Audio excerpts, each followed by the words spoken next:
The Everything Sequel Podcast is brought to you by the Vegas Beer Guys and the Everything Sequel Podcast. The Everything Sequel Podcast contains explicit language. 'Cause we learned it from you, Dad.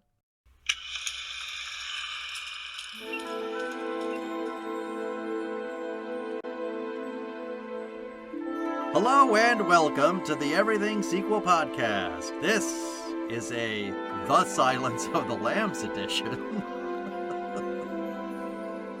My name is Michael Shantz of the How Dare You Awards.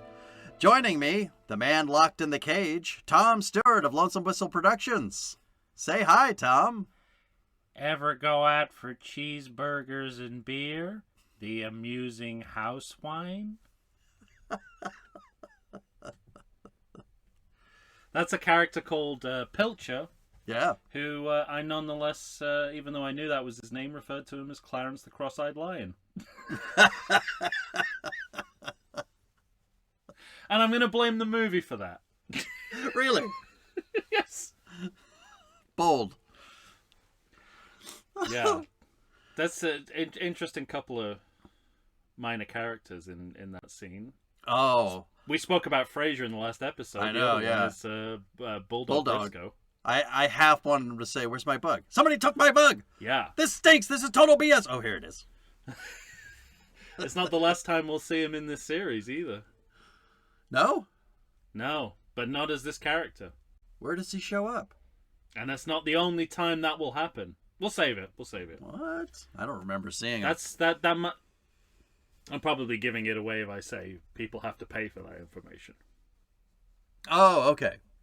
I'd have to think back. All right. And he's not the only actor in this movie pulling double duty in a couple of different Hannibal movies either. All right. As different characters. So, trivia awaits us. I'll say. Well, who knows how the fuck long we'll talk about this movie. The Silence of the Lambs, a 1991 Until film. you're hard out. And not a second sooner. You told me how long you had to record this episode before we started. We're going to take up exactly that amount of time, and you knew that would be the case. You shouldn't have opened your mouth, and it would have been 20 minutes shorter. It's a big one, though. It's one. Yeah, that's what I mean. I mean, it's not considered a sequel, right? It's Correct. Not topping anyone's best sequels, but if people thought of it as a sequel, it would automatically go to the top of the list. Yeah. For everyone but me, apparently. Well, we'll see as we go along. Yeah. So the movie has 95% on Rotten Tomatoes. It's about what I thought. It is well regarded. Oh yes. And it is directed by one Jonathan Demme. Mm-hmm. I mean, look, what an interesting career. I know. He starts with Melvin and Howard.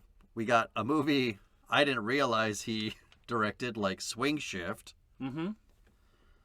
And even though I'd seen Swing Shift, I remember thinking of the start of his career more like it with actual fiction, with Married to the Mob. Mm-hmm. And then we have this movie and Philadelphia and Beloved.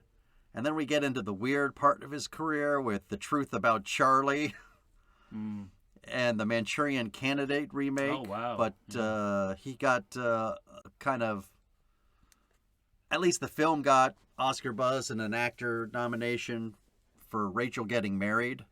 Oh, really? He's been that recent? I didn't know he made movies that recent. But then you got like Master Builder and Ricky and the Flash, but on top of all of that, you have this whole other career. He's made what's probably regarded as the best concert film ever with Stop Making Sense. Not just considered, is. Yeah, right. No, you're right. It's considered, but it's considered because it is. For a reason. Yeah. So he's got these other movies, Cousin Bobby, which is about his cousin Bobby, and Storefront Hitchcock, Jimmy Carter, Man from Plains. Wow. A movie called I'm Carolyn Parker, which is about a woman that in the aftermath of Katrina. He even did a movie called Swimming to Cambodia, which is about the making of the killing fields. Wow. Yeah.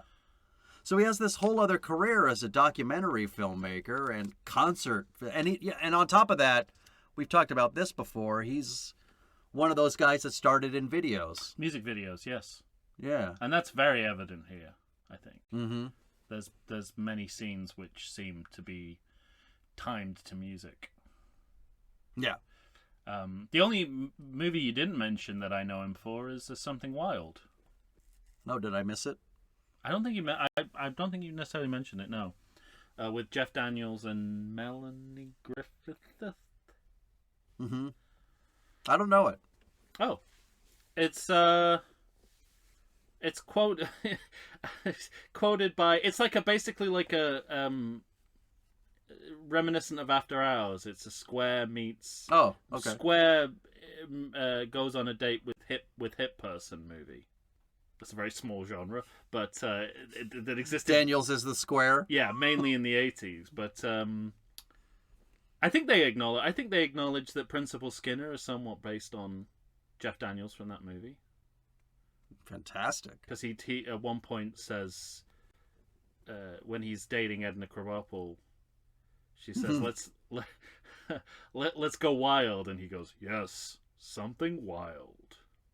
And I think it was a nod to the way he looks, the way he's voiced is supposed to be Jeff Daniels in that movie. But anyway, right. But also, yeah, his music video career. I know of at least one music video that he's done for New Order, which is fantastic. Also he kept it up. He kept it up throughout his career too. Yeah, a notable lack of horror there. Yeah. So I mean, him being. He's sort of the unlikeliest director to take on this material. I don't know, but it reminds me anyway, of that lengthy behind the paywall conversation we had about all our Halloween watches, because I had rewatched Misery and we talked about Rob Reiner, who of course we recently lost, but sort of the how he was able to weave within different genres. Yeah, true. And it feels like that, of him just dipping his toe into things that interested him. But never really went back. No. That's the interesting part to me. Yeah. Although I guess Rob Reiner didn't either. Mm-hmm. So, I mean, it kind of, sadly, I think it sort of goes to my argument of, doing horror without wanting to do horror and trying to remake the genre from the outside rather than the inside. Mm-hmm. But he's a superb director and shows that throughout this movie, regardless of what I might think about glossing over some of the generic aspects of this movie. I agree completely. Yeah, interesting. And because I think that one thing that always stands out upon every rewatch is how big an imprint he puts on the movie as a director, but also in a way that doesn't detract from the film, and it's not hand waving, and it's not look at me. It's just, this is what I'm doing. Yeah, I mean it's intentionally not that, and there's lots of examples in this movie of kind of going back to the basics of filmmaking and editing. Mm-hmm. I mean, literally back to the first experiments with editing, and so that there's a kind of there's a rootsiness about his filmmaking as well here. It's like taking it back to the seeds and the stems of how we make films. Yeah. So that reinvention is more interesting to me than horror didn't need reinventing, whereas a lot of those lessons did need to be relearned by filmmakers at this point in history. Yeah. And I think the fact that there's this film out there that can show filmmakers who've come since then how to do it is actually, it's as good as a film textbook, some of this movie. Yeah. And how to do suspense and parallel editing. Yeah. and how to use that, To your advantage. to your advantage and against the audience for deception. There's numerous examples. Not to and I think at a screenplay writing level as well, you can make the same argument that. Agreed. That this is kind of boiling down to everything you need in a screenplay, and crucially, everything you don't need is taken out. Taken out, right. This movie hard cuts better than any movie I've ever seen. And yet, they don't edit when they don't need to, which is another lesson of early cinema. Right. Yeah. It's like, if you can keep the cameras rolling and you can keep the action moving, let's do it. Right. Which I think goes to what you're saying about, it's not hand-waving, it's not look at me. Yeah, right. It's not Paul Thomas Anderson Licorice Pizza. Steven Spielberg, specifically in War of the Worlds. Yes.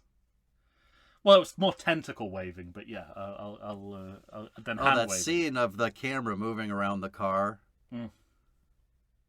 makes me want to set the Interesting whole world that on you fire. went with that example, not me.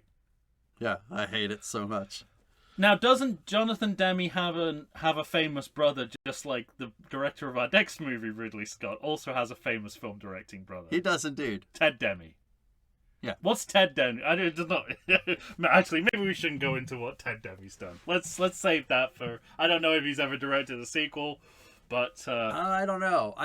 He did Blow. Mm. I'm trying to remember of what he did right before that made him so popular. Yeah. But I don't remember offhand. Okay, but that's just interesting that two directors in a row, each of whom have director brothers. Yeah. Well, this movie, this is kind of remarkable to me. Budget $19 million. I mean, this movie looks expensive, but it's so self-contained. Yeah, I think it doesn't surprise me because there are no extravagances. Right. But yeah, at the same time, I mean, just the thing that gets me about the FBI story versus the kind of police stories, you can kind of do almost documentary style with limited resources. But in the FBI, they're constantly getting into planes and helicopters, and it's like that raises your production values. But some of that's here. I mean, just by the story you're telling. Yeah, right. And just the kind of procedural you're doing means you're gonna make a more expensive movie, which is crazy. That huge spruce moose that Scott Glenn's on towards the end of the movie just to say that he's on the way to Chicago. Yeah. Like, that shit costs money. But budget of $19 million, an opening weekend. Get this, $13.7 million, but in the USA, $130.7 million. So it's 1991, but it's like a slow burn. It's like people would come back and see this movie over and over again. And in the world, $272.7 million. Is that slow burn something to do with the fact that people didn't have Manhunter as a context? Like most... I don't know. Like most sequels are coming in going, this is the sequel to X. True. No, that I agree with. Yeah, you're right. Whereas, this was not pitched to us as a sequel. No. It couldn't be, because I don't think Manhunter was well known enough. Right. Nor is it anything to do with Manhunter. On or off screen, really. Yeah. So you can't do that. And at different production companies, I believe. This is the outlier. This is the only one that doesn't bear the fingerprints of Dino De Laurentiis. Am I correct in saying that? I think so. But also, because that's one of my first notes.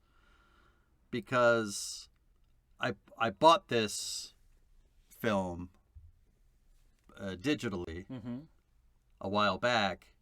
And my first note is CGI MGM bullshit. Oh, I didn't get any of that.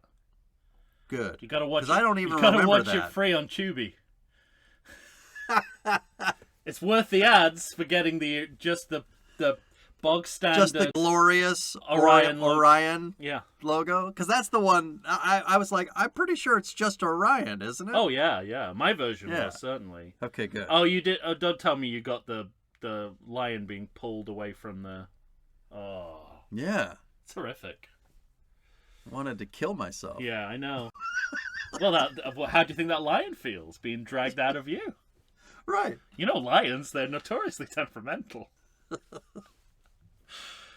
Yeah, and I've said this before on the podcast, and I'm pretty sure it's not an Orion movie, but I'm always reminded when I see the Orion logo of batteries not included. For some reason, those two I think a Starman. imagistically exist in my mind at the same time.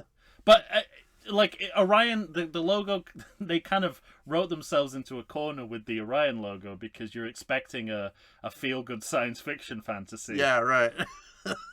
And you're definitely This not ain't getting it. that.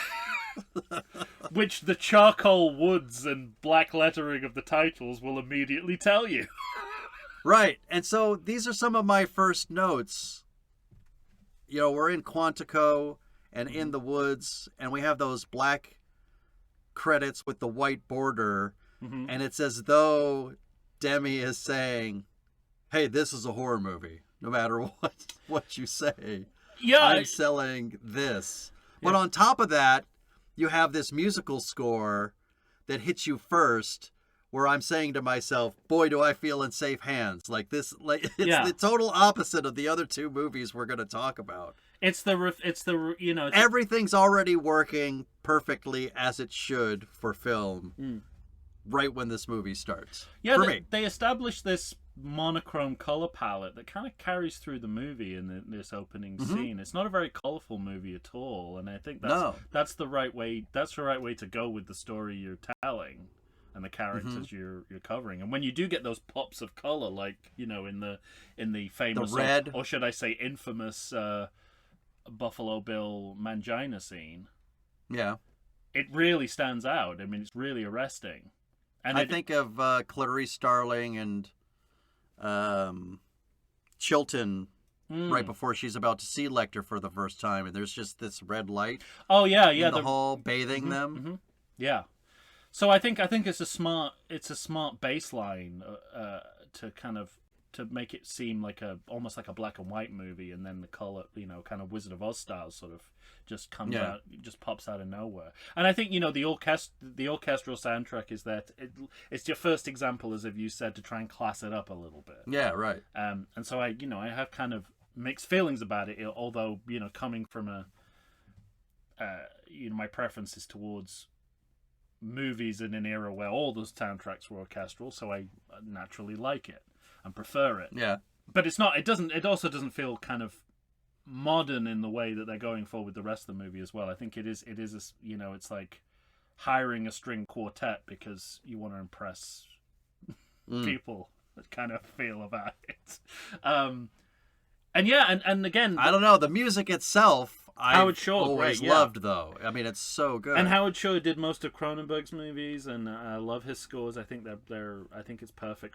It's perfect for this movie. But I sort of see the agenda in it, and I sort of see the agenda in like starting with a training montage without kind of enjoying doing that. Right? This is like the sort of this spoke to me in a different way on this viewing. I noticed something that I'd never noticed before, which is, you have this poor mountain girl who has joined the FBI, but what I hooked into on this viewing was she's out there by herself.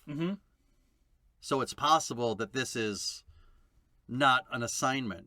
This is something extra she's just doing on her own. That's true. Which, for me, said something about the character. I found it really interesting, actually, that she's just out there completely on her own. And even though most people weren't watching it this way, we are watching it this way. So I tried to put myself in the mindset of, like, what am I thinking watching the first sequel in this series? Yeah. And, we got a whole new lead FBI agent to reintroduce. Yeah. So we've got to take it from we've got to see her origins. And so seeing her out there literally in the wild, coming in from the wild, I think is maybe it's not a nod to that, but it's certainly the work that this movie has to do in introducing an entirely new protagonist. Yeah. taking Well, in a surrogate role of Will Graham. Will Graham. If, you might not care as an audience. You might. I think there's so many people that don't even know. Yeah. But if you did, and they only know retroactively because of Red Dragon, which is not the movie you should be remembering Will Graham from. But we'll get there someday. We will. But the thing that struck me, and I said in our ranking episode that I would talk about something specifically, like there was something specific that made this movie rise to great or close to great for me. And it starts right away. I mean, I've always known that it was present, but like this entire movie is from Clarice Starling's point of view. It's her movie. And like you said, we're introducing this new character. Yeah. And the manner in which she moves about the world, and this is a movie from 1991, I don't know if I've ever seen a movie that captures what it's like to be a woman moving throughout the world in any form or fashion, much less a person in law enforcement generally regarded as a male's place. Because everybody in this movie is watching Clarice Starling, and it starts right at the beginning. Side looks from guys jogging. Even the guy who comes gets her watches her run away. As she's running to go see Crawford, the guys are giving her half looks. She gets in the elevator, everybody's watching her. The guy who tells her to go into his office, he and the other guy watch her go into the office. Yeah. And Demi lingers on all of it. It's ever present. Yeah, I mean that really resonated with me too. I mean, throughout the movie, Clarice is being buffered between institutional sexism and institutional sexual harassment. It's kind of one or the other, sometimes a combination of both. And what I found interesting was, even with your quotable, Demi finds a way to unleash that upon her in all forms. Yeah. Even with a science doctor guy that she might find cute and charming in his own awkward way. Yes. But it's still there. It's still put upon her. She's trying to do her job, and he's asking her about the amusing house wine. Yeah, I think this movie has a huge fan base with women, but I also know gay men as well, and it's no surprise that it's kind of minorities really. Yeah, right. What you're talking about is kind of Clarice can represent specifically what women have gone through, but she could also represent what any minority goes through. Anyone who is in the minority in any workplace. Sure. And all of that workplace politics and hierarchy comes out in this story. And I think I, like you, think that is the reason to still admire and return to this film. Yeah. Is the discussion of that. And it's rare in a movie in any decade, but certainly in the 90s, that she never has to concede any of that. And the movie never doesn't let anyone off the hook. Nope. I mean, we see her kind of proactively fighting the sexism and the sexual harassment, but it's never made any easier for her. And one of the interesting things are kind of about casting Scott Glenn rather than Dennis Farina and Harvey Keitel is that that you're not casting someone who is innately likable as an actor. You're challenging the audience to go, just because this guy's her boss doesn't mean he's a good guy. Right. And we're solely judging him on his actions in the movie, not by picking a charismatic actor who would sell all of this kind of sell it with swagger. And it's hard to hate Dennis Farina. Yeah, right. easier to hate Harvey Keitel, but A little bit, yeah. a little bit, but they're kind of cut from the same literally the same fucking person in Get Shorty. What I love about Scott Glenn is it's a phenomenal performance. It's an amazing performance, like probably worthy of a nomination. It's that good. It's so deadpan. I mean, it's the opposite of everything that Hopkins is doing. Exactly. It's amazing. You can't believe that these two are like a nemesis for each other because they don't feel like they should ever be in the same room. But same awful, universe. That awful Jack Crawford. Yeah, it's the same universe. Yeah. But the manner in which he carries that stuffed shirtness, and if you read the book, you understand, or you watched Hannibal the series. Larry Fishburne as well. It's hard to hate Larry Fishburne. Yeah, exactly. But in that series, they really take on the idea of the character of Crawford being stuck within trying to do this job and find this serial killer while his wife's dying. Mm-hmm. That's not in this movie, but you feel like that's a part of what Scott Glenn is drawing from. There's an amazing scene later in the movie which stands up even today when it comes to gender politics, where Clarice takes him to task. Yeah. And she says, you know, it matters. You see, everything you do matters. Yeah.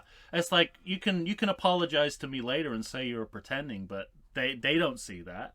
Right. They only know what they see. Right. So if you show them that, then and they're learning from you. That's amazing foresight. I mean, women every day or minorities every day have to deal with that still. Yeah. But to be that clear and unapologetic about that sentiment in 1991 is pretty amazing. Pretty great. Then the fact that she gets that chance to respond is unusual for a female character in a movie of this time, even now, I'd say. Yeah. Other movies would have her talking to Ardelia Mapp about,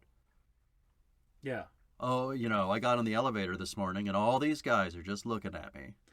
It's just like, you don't have to say it. It's film. Yeah. We saw it, you know. But on top of that... I don't know, there'd be something about, you know, and secretly I quite like it. Yeah, right. But they play it as it's like, I really don't like this. I would rather it not be the case. I'd rather it all not be happening. Yeah. Which is, I think, probably closer to how most women feel. I mean, not all women. I'm sure there are some women who are like, I want to participate in the male culture, right? But when men are writing screenplays, they're like assuming that the woman is secretly enjoying it. Her kind of subjectification and objectification. And they're just mostly not, I think. Right, yeah. Some of them are, right? So, you know, femininity is sure. all kinds of... There are multitudes. There are all kinds of different people, and some people like to, dive deep into the gender politics and just fuck around with that a little bit, or whatever it is. Yeah. What I found interesting on this watching too was the idea, that relationship, Crawford and Starling. You know, you have those moments where Lecter is saying to you, you think he imagines scenarios with you fucking? And the thing is, I think it's never said in the movie, but I think this version of Jack Crawford could have his wife dying at home. But that doesn't mean that he stops being a man, and he could be attracted to Clarice Starling. Oh, yeah. Yeah. And most likely is, but he's definitely using her in the way that Lecter's saying. Yeah, exactly. That's all that really matters, you know. But what I found interesting is their relationship to me is truly fascinating because it's hard to capture on film everything unsaid between a man and a woman. And what they're doing within the guise of their relationship, which is a professional relationship, is it stays professional. She might take him to task on something where he fucks up, but it's still within a professional relationship. Yeah. I think this movie captures unsaid thought really well between those two characters. Yeah, definitely. Because he's an authority figure, and like you said, with the other men, maybe I don't want this so much. Maybe I do like that attention from Crawford. because she's naturally attracted to what he can give her in terms of profession. Well, also there's, I mean, she can learn from him, and then that maybe, I don't know. There's just a whole layer. Like, I just think it's all there's such layered performances. Yeah, but also think about how there's. I mean, the closest she gets to romantic interest is Hannibal, right? Yeah. And in this movie, at least, that's seen as, just kind of like irony, right? It's like the most intimate relationship I have with a man is with this fucking monster. Yeah, right. That's a tragic irony of her life, is that, she lives through her profession, and the only chance she gets to talk about her feelings is to someone who will exploit those. Exactly, yeah. But there's no, there's no outside romantic interest. There's no sense that she's, like other movies would be concerned with her dating someone or... Yeah, right. And it's none of that. And that in itself, I think, is a political gesture to, not just making the character, not just masculinizing women, but kind of professionalizing women, putting them on the same level as male, as the kind of lone wolf male police characters that we have, where, most of the time we don't care. We just care about them as detectives, as investigators. We don't necessarily care about who they're dating, who they're in love with. Men are allowed to enter that professional sphere. Women, there's usually a catch, and the catch is usually like, they're in a I've made a choice to not have children so that I could do this job well. All of it is naturalized for Clarice. Yeah. In a way that, and again, I think that's why this movie lasts with audiences, is that they can look back and go, like, this is still a really progressive film of women in the workplace without trying to gloss over. I mean, it really is, when you look back at it, it really is all happenstance that she can kind of rise the way she does. Some of it is individual agency, but a lot of it is being at the right place at the right time. Sure. And that's what it takes for, a woman to rise in an industry like that. Like, you talk about the sort of the glass ceiling or whatever, but it's also, it's like a glass elevator too. Yeah. Not Willy Wonka's glass elevator, but... let's hope not. Because that goes to the moon. At least in the version I've read. But, it's kind of... But that, that would be... That's just a kind of honest representation of, like, you also need the breaks. Sure. And the breaks are, there's a serial killer out there, and you're a good fit to catch him. I mean, it is because she's a woman. It is because of what she's done in the FBI so far. It might be because Jack Crawford's also attracted to her. All of that sort of things. But he noticed her way back in that class that he taught. You know. But so she stood up to me. She grilled me about something. I found that's compelling. So there's individual agency there, but there is a sense of in these giant institutions. You need some luck, and you especially need... Yeah. And one of the great things about this movie, when you look back at it, is that, again, without hand-waving, it reminds me not all victims of crime are created equal. Yeah. This movie has a lot to say about that without ever putting too fine a point on it. Right. It's literally background, but it's a background you don't normally get in this kind of movie. Sure. The sense of, like...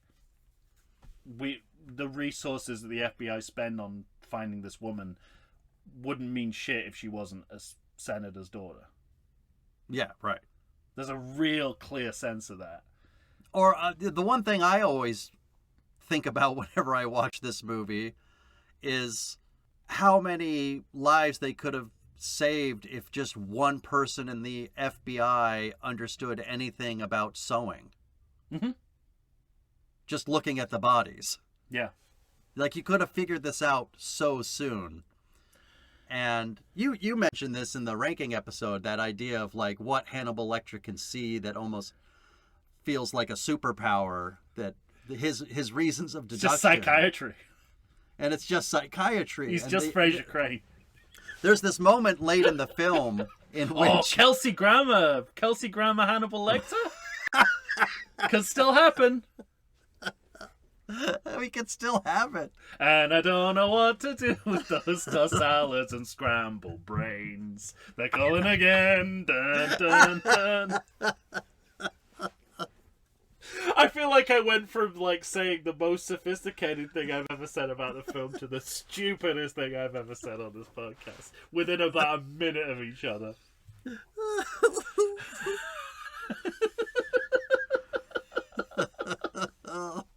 Who do you hate the most? I hate Crawford, but especially Clarice.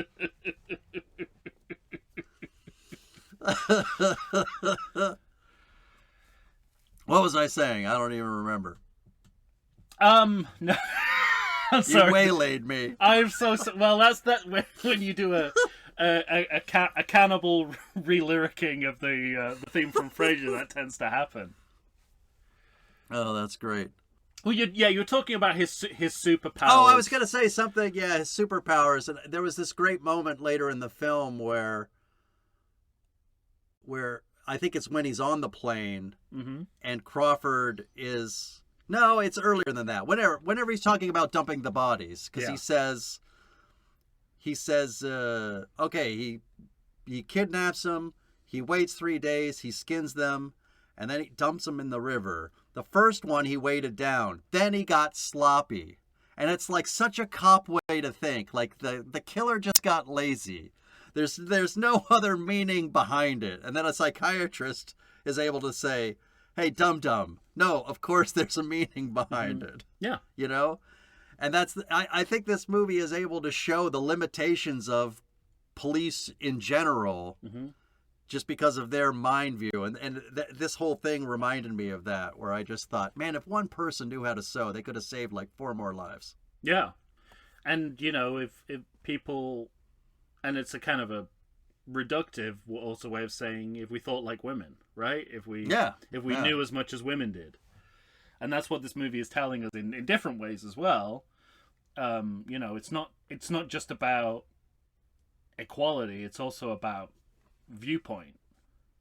Diversifying the viewpoint of the people within your organization, because you got a better chance of catching criminals that way, a wider range of criminals. Well, I mean, you know, I was struck by that, but I mean the filmmaking.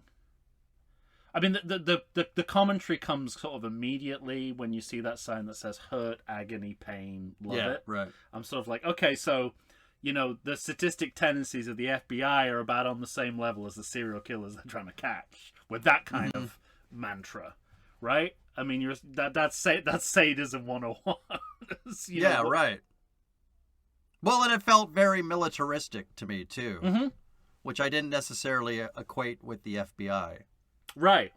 And it's just this opening scene is such a efficient introduction to everything Clarice, right? We learn both of her names in a very short period of time. We learn both of her names. The idea of her as a woman in a man's world is kind of clarified and reclarified. We meet her best friend within the organization. Quickly. And you know, we learn sort of, you know, she's heading towards literally and figuratively heading towards behavioral sciences within the department, right? That's what she wants to do. It's also where she's going in the building. So, and again, the idea of kind of fluidity of camera work where possible. Try and keep the fictional world feeling, well, especially when you're establishing the world you're in. Sure. Keep the action continuous and it feels more authentic. And they don't dress anything up. When you work in behavioral science, you work in the basement. No windows. It's very... you are focused on catching serial killers. It's very pilot of the X-Files. Yeah, absolutely. When Scully... Before they get all the 30 different individual lamps that all have a soft glow in later seasons. Because like the first episode where she's assigned to Mulder, it's like... I'm pretty sure that's in the basement too. Yeah. Of course, The Wire too. The great. Yeah. You know, the a fucking warehouse. Can't even get the fucking desk out of the office. My favorite scene in the favorite cold open in The Wire, where they're both pushing it So from different funny. ends. And then there's just a random Wait, we're pushing it out? and then in the middle of it, there's like a middle of a briefing scene, and there's a random maintenance guy just walking by. Yo, maintenance! No. Yeah, and then I think, the conversation between Crawford and Sterling, everything, Starling, Everything about it is... everything is, but also exposition-wise, we learn everything about the characters, and we know, like, we learn all of Clarice's kind of career history, her training. We have that great moment where he says, you grilled me about this, I gave you an A, and she says, A-. A-, yeah, it's great. And that speaks to her ambition as well. Yeah. The idea that, this potential... But it also speaks to the male-female dynamic, what he remembers as opposed to what actually happened.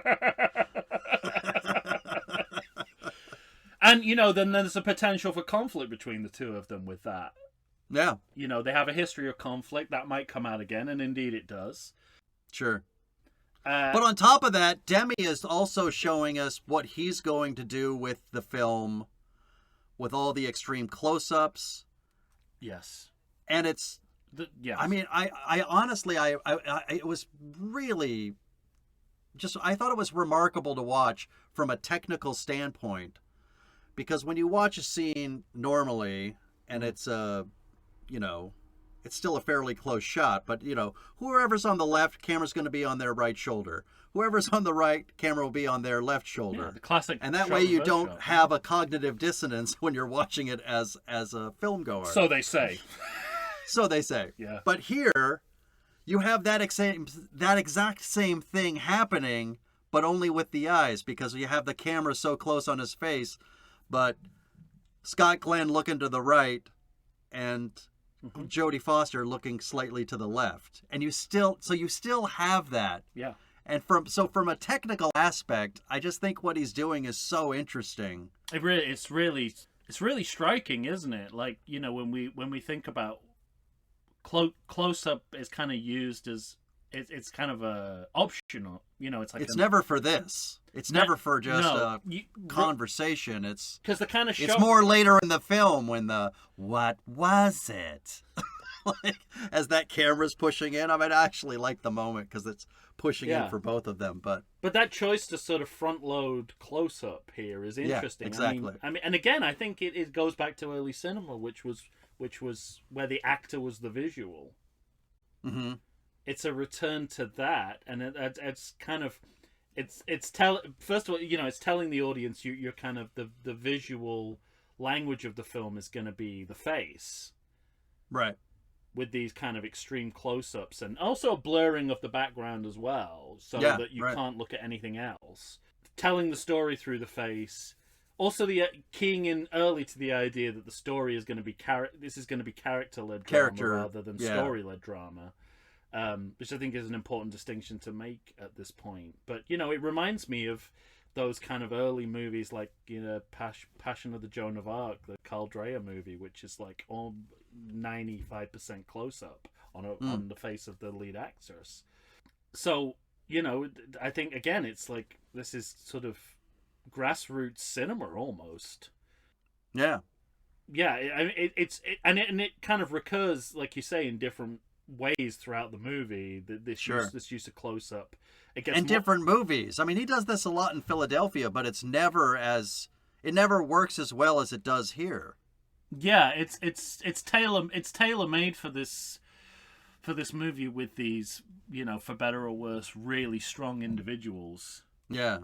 That you can get up this close to them, and the effect always works. Mm-hmm. And my next note is kind of probably more of a Thomas Harris thing, but the nicknaming of serial killers: Hannibal the Cannibal, Buffalo Bill. The Cannibal, Buffalo Bill. Yeah. You've got the Tooth Fairy in Manhunter. Yeah. So it's Thomas Harris kind of responding to the reality of how serial killers are mythologized through the media, I guess. And Yeah, it but helps us, and it actually helps us from an exposition point of view here. Which sure. is like knowing We know now that he skins them. We know that Hannibal Yeah. eats people. and this is a shift as well, and a kind of something that the legacy has of this movie. You see it all the time. Is kind of like how Manhunter too, I suppose. So maybe it's just Thomas Harris fiction, but seeing serial killers through the prism of the media Mm-hmm. doesn't feel like it happened much before these movies. Mm. Like having the media as a kind of third wheel in the investigation. Yeah, I don't know. Because I mean that's I don't have you enough can't- knowledge you about can't like do Ted Bundy or well, you can't do serial killer fiction now without sort of including the sphere of journalism yeah.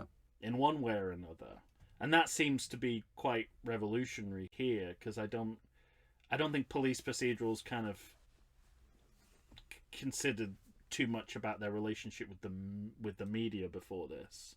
Yeah. In the same way that because serial killers garner so much media attention, it seems like the obvious dramatic kind of subplot to throw in. Yeah. To have it's like, well, what are journalists saying about this? Mm-hmm. Or, how are they treated in the media? I mean, the media is playing a huge role in this movie. Yeah. From start to finish, both, it's kind of, it's given them their nicknames. They're trying to use the media to catch the killer. Yeah, but it's not as overt as it is in Manhunter No. or the remake Red Dragon. No, there's no kind of journalist characters in the Yeah. same way. But this is kind of, it's even more important, this movie, because you could have a journalist character in your movie or not, but this movie kind of ingrains the idea that you can't really discuss serial killers in modern America without talking about how they're represented through the media, because it's kind of one and the same. Like they only have the prominence they have in American culture because of the way that media's covered them. Sure. So, well, and after this movie, we became all the more interested. absolutely, yeah. Nothing but serial killers left and right in all of our movies. It's kind of it's the sort of the Jaws phenomenon, really, isn't Yeah. it? It's like, not that we got the wrong idea about serial killers. We very much have the right idea about serial killers. But, yeah, and again, screenplay wise, I'm always looking out for this in 80s and 90s movies, but a scene where they tell you the rules. Yeah. God forbid. And so when she gets into the prison, This is my favorite hard cut too, because Crawford says, "Never forget what he is," and she says, "And what is that?" Hard cut. Yeah. Well, he's a monster. But the rules of like what she can and can't do in the prison, and So I wanted to talk about that because I specifically remembered that is the first thing you saw, or heard rather, in the first teaser trailer of course, of this tailor-made for that. movie Yeah. way back in, whenever you first saw the preview in 1990. And I thought, it's just a perfect way to introduce this movie to an audience and say, don't you want to see this? Mm-hmm. Like, do not approach the glass, do not touch the glass. Yeah. It's fucking great. Don't If ever he get attempts get to- them wet. Don't feed them Don't feed him after Yeah, midnight. exactly. It's the second time Gremlins and Silence of the Lambs If he have attempts crossed to over. pass you anything, do not accept it. Yeah. And So what's great about the screenplay is that these are all little mini Chekhov's guns, right? Because Yeah. progressive, They all happen. They all happen. There's plenty of moments like She that. takes in that here. towel. She takes that fucking towel. And then you mentioned it as well, the red glow of the light. Like, Mm-hmm. once we get into the prison, we allow ourselves to do kind of more garish color of horror. Yeah. We get more gothic, but it's all again Well, and I was gonna say we're getting gothic because we're gonna go into the literal dungeon. the literal dungeon with the plausible deniability of being, the red light. The red light. There's a in-world source for it. It's not just a Yeah. It's not just you're trying to light it like a Hammer horror film, right? It is that, but the movie's telling us that it's all. I remember plausible seeing in the world. something though from what's his name, Anthony Heald, who plays Chilton. Yes, that's his Because name. this is one of his first movies, and he was like, he gets underneath this red light, and he's like, "What the fuck is this? Like, what are we doing? How is this going to work?" And then he watched the movie, and he just thought to himself, "Man, these people are all just working at a high fucking level, Yeah, like doing yeah. stuff I don't understand." Yeah. Well, I tell you what, we've got a good start. Why don't we take our first break? Because we're about to meet Hannibal himself. Not before we meet Burrell from The Wire. Oh, fuck yeah. Thankfully, still with us. Frankie Faison's still with us, right? We'll look it up on our break, Okay. and then we'll come back and report. R.I.P. Isaiah Possibly. Jr. But yeah. Yeah, recent. Shit. In West Baltimore? I love it when they walk out of the courthourhouse after Yeah. he's set free, and they're What like, the what the fuck just happened? Aside from the sheets, my favorite quote is, "They accusing me of money laundering in West Baltimore?"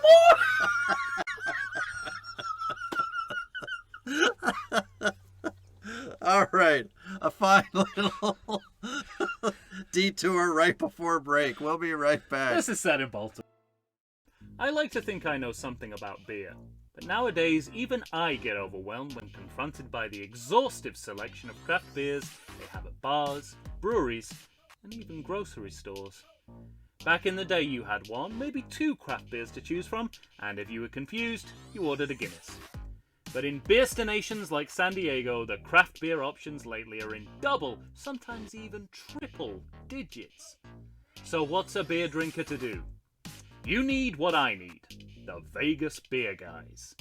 Your beer of choice should be a perfect blend of malt and hops. And so a live show about beer needs that same balance. And the Vegas Beer Guys matches beer expert Dan Aker with self-proclaimed beer novice Stephen J. Weiss. The results are eminently drinkable. They're on Facebook, they're on Instagram. They'll try new beers, they'll tell you about beer. Think of them as your beer Sherpas guiding you up a foamy-headed mountain to reach the peak of your pint.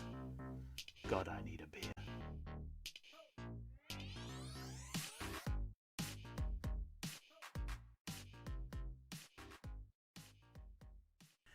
And we're back, ladies and gentlemen. And so is Frankie Faison, because he's alive. Oh, good. Yes, there we go. You already figured that out because you have access to the internet, but still. Yeah, here we are. We're talking The Silence of the Lambs, the 1991 film directed by Jonathan Demme. Kind of speaking to back to the argument of how feminist positive this movie is when she meets Chilton and he's giving her his whole smarmy smile and never met anybody quite so charming, blah, blah, blah, blah. Can we go out? And she has to get right back. I love that he says, all right, well, let's make this quick then. Yes. like, his agenda is thrown out the window. Yeah, I mean, where the way that this movie pans out, he's kind of the villain of the piece. He is. It's all his fault. It's all his fault. And Literally everything that happened, his fault. It kind of, de facto makes Hannibal more of a hero because he's the one Right. who gives him his comeuppance, his off-screen comeuppance. Yeah, it's very the dynamics of heroism and of protagonist and antagonist in these movies is a thorny issue. Mm-hmm. Before he starts selling all that memorabilia online, I think we're meant to think that Frankie Faison's a decent guy. A professional guy who knows how to stay alive by being courteous. They did him so dirty in Hannibal. I know. Yeah, and I think, so much so that he has to say, I'm not a bad guy. And in addition to Oh, God, yeah. Fucking David Mamet. Such a David Mamet line. So the black guy has to say he's not a bad guy, otherwise we wouldn't know he's a bad guy. That's obvious. Can't you see that? Yeah, obviously he's Burrell from The Wire. Yeah. Amongst many other fine character acting roles. Fucking Coming to America? Yeah, you can have my place. It's a real shithole. I think as well what it kind of speaks to, this moment between this, woman in the FBI and a kind of man in the prison hospitals, a black man in the hospital system. There is this mutual understanding of we're like the low rungs on the ladder here. Sure. Like he literally patiently waits as she and the camera pans the whole room. Yeah. Until we come face to face with Barney. So there's a kind of, I think there's a nuanced reference to the color gap in law enforcement as well. Mm-hmm. And also, yeah, we talked about this with Nightmare 3. We're still coming back from the kind of, the Cuckoo's Nest guerrillas, right? The kind of black thugs that they're represented, the mental health attendants are represented as in that movie. And so we're still reclaiming, with the Lawrence Fishburne, and here we're kind of reclaiming some of that racial oversight. Positivity. Yeah. And then the walk is what I would describe as like a justly ironic scene. Sorry, iconic scene, not ironic scene. I was like, ironic? I'm thinking of the French and Saunders version. No, a justly iconic scene, like, sure, immediately became part of film language. Mm-hmm. And like you say, the every film wanted to have their version of this if they had a scene in the prison. Yeah, right.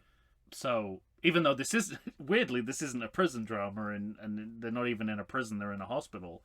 Any movie set in a prison now has to have some version of the scene. It's so strange. The guy who plays multiple Migs, I remember looking him up because all of a sudden I thought to myself, he looks... I know him from something else, and I'm pretty sure it's Quick Change. He's the guy with the guitar trying to get on the bus. And not only that, but he was also in What About Bob, where he's walking down the street, and he starts crazily talking, and so Bob starts loudly talking as well with his little mantra. And those movies were in consecutive years. So is this a Gary Coleman situation where this man's legitimately ill and he's just being exploited? Maybe in all these that's movies? what I thought. Maybe because it's like we went. I forget which one's first, but I think it's What About Bob? Yeah, and then Quick Change to this, and he has those Quick three Change roles is 90, yeah, in 3 years in a row, and I just thought that's fucking amazing. That's a trifecta of great performances. Before turning the gun on himself. Yeah. And then, of course, there's this great story that Anthony Hopkins has been telling for years that Jonathan Why Demme does that not surprise me? Yeah, that Jonathan Demme went up to him and said, so what do you want to do? How do you want to be? Like, are you sitting at the desk? Are you drawing? Are you just sitting on the cot, which is what they end up choosing to do, I think, in Red Dragon? And he says, no, I'll just be standing in the middle of the room waiting for her. And he said, what do you mean waiting for her? Like, how would you even know she's coming? And he says, well, he can smell her coming down the hall. And he's like, you're fucking weird. That's great. We're going to do that. Yeah. And that's when he knew he had his great Hannibal.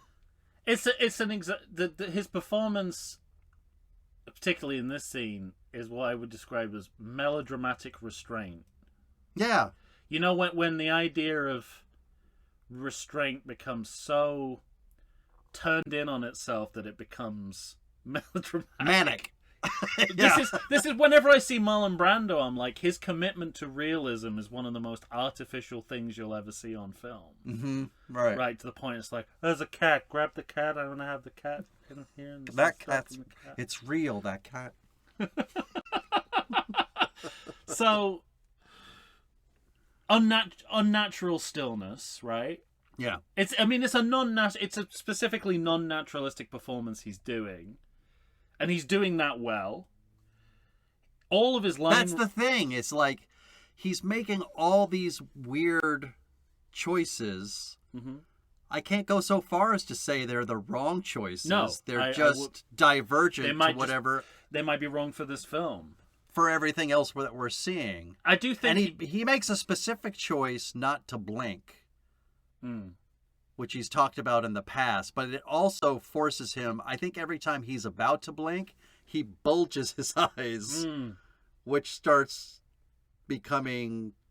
what? Cartoonish almost. Auga! Yeah. Yeah. I shouldn't have added the word almost. No, speaking of cartoonish, I think he is he's kind of travestying every line. Like he's trying to make it sound as silly as possible. And again, very deliberate, but you think of the gravity of those lines. You think, should they be said in such a theatrical and camp way? Closer. Yeah, exactly. That's exactly what I'm thinking of. I mean, it's silly. Yeah. And yes, you have to show the character having fun. But should the actor be having as much fun, I guess is my question, with that. Or can you do what Brian Cox and Matt Mikkelsen do, where they can still, that's the thing, they can still suggest that without seeming inhuman. That's what I was going to say, is that he does not seem like a person. I think well, we'll get there, but this Brian Cox, I think, is the scariest Hannibal Lecter. Because you wouldn't notice him in a crowd. That to me is way more scary. I feel like if I saw Hannibal Lecter in the world, I'd be like, fuck, that's a serial killer. I have no context. I don't know what this guy's done, but arrest him immediately. My favorite Cox is when he tells him the person's got the Rolodex. Well, just roll that thing on over. Yes. But again, and the return to close-up, right? Even more extreme, even more Wayne's World extreme close-up than last time. Sure. Yeah, the face is the canvas on which the film is painted. I mean, that's consistent.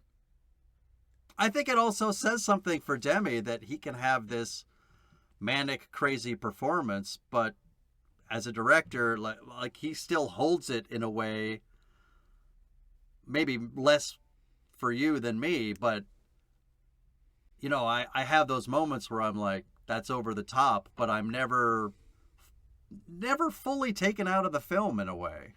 Interesting. Well, the southern accent takes me out of it a little bit.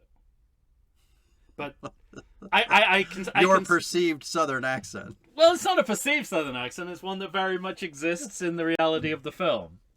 It's not in my mind. It's happening. It might be. It might be. Yeah. But again, like, you know, why... He's at least American. That's the thing for me, is that why? It seems like the character went to a lot of trouble to Americanize his own voice when he's from Lithuania. Granted, he might not have known at this point that he was from Lithuania. He might not have known himself that he was from Lithuania. I was like, and then I discovered my own backstory, and it turns out I'm Lithuanian. I also like how much of a film critic he is. Because he's kind of got notes for Clarice on the clunky dialogue that she's using. He's like, oh, that was a clunky segue right there. Yeah. And he does, in one of the ways in which I think he is a serial killer for yuppies. Is that, you know, he's the most cultured serial killer. Yeah. In we've fiction. ever had. Right. So, you know, what he knows about art and history and literature and music. He's what every yuppie aspires to be culturally.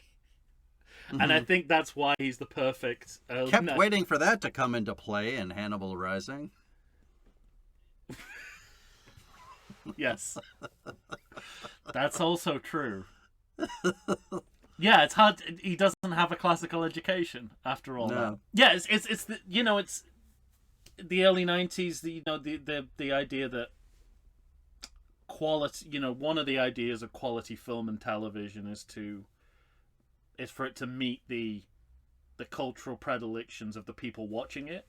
Mm-hmm. And I definitely see that with, obviously Hannibal is already a character that exists in literature, but the choice for him, the choice to make fiction around him in this period and the success of it is no surprise to me, because that, the same people are at home watching Northern Exposure.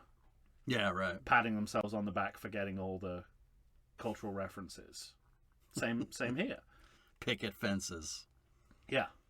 Picket fences, sure. To a lesser extent. Or, I don't know, NYPD Blue, or any of those shows that were 30-something that were designed to placate yuppie My tastes. favorite, I never really watched the show, but I remember my favorite line from Picket Fences was Tom Skerritt had to say a line where he said, "This town has gone from one murder in 50 years to murder being the highest, the highest, Well, at least they the addressed most it. frequent crime happening in this goddamn town." They never addressed that in Midsummer Murders, and that's an even higher kill Is count. it? That show went on for 20 years, and it was supposed to be like a small rural hamlet that they were in. So literally I think everyone... you mean Hamnet. No, I definitely don't. I'm not talking about grief porn. The other day, I'll report this to the listeners, but the other day we both went to a movie where there was a trailer for Hamnet, and then in the middle of the trailer it said, the boy no longer lives, and I turned to you and went, spoilers. I don't need to know that going into Hamnet. That kid will break your heart.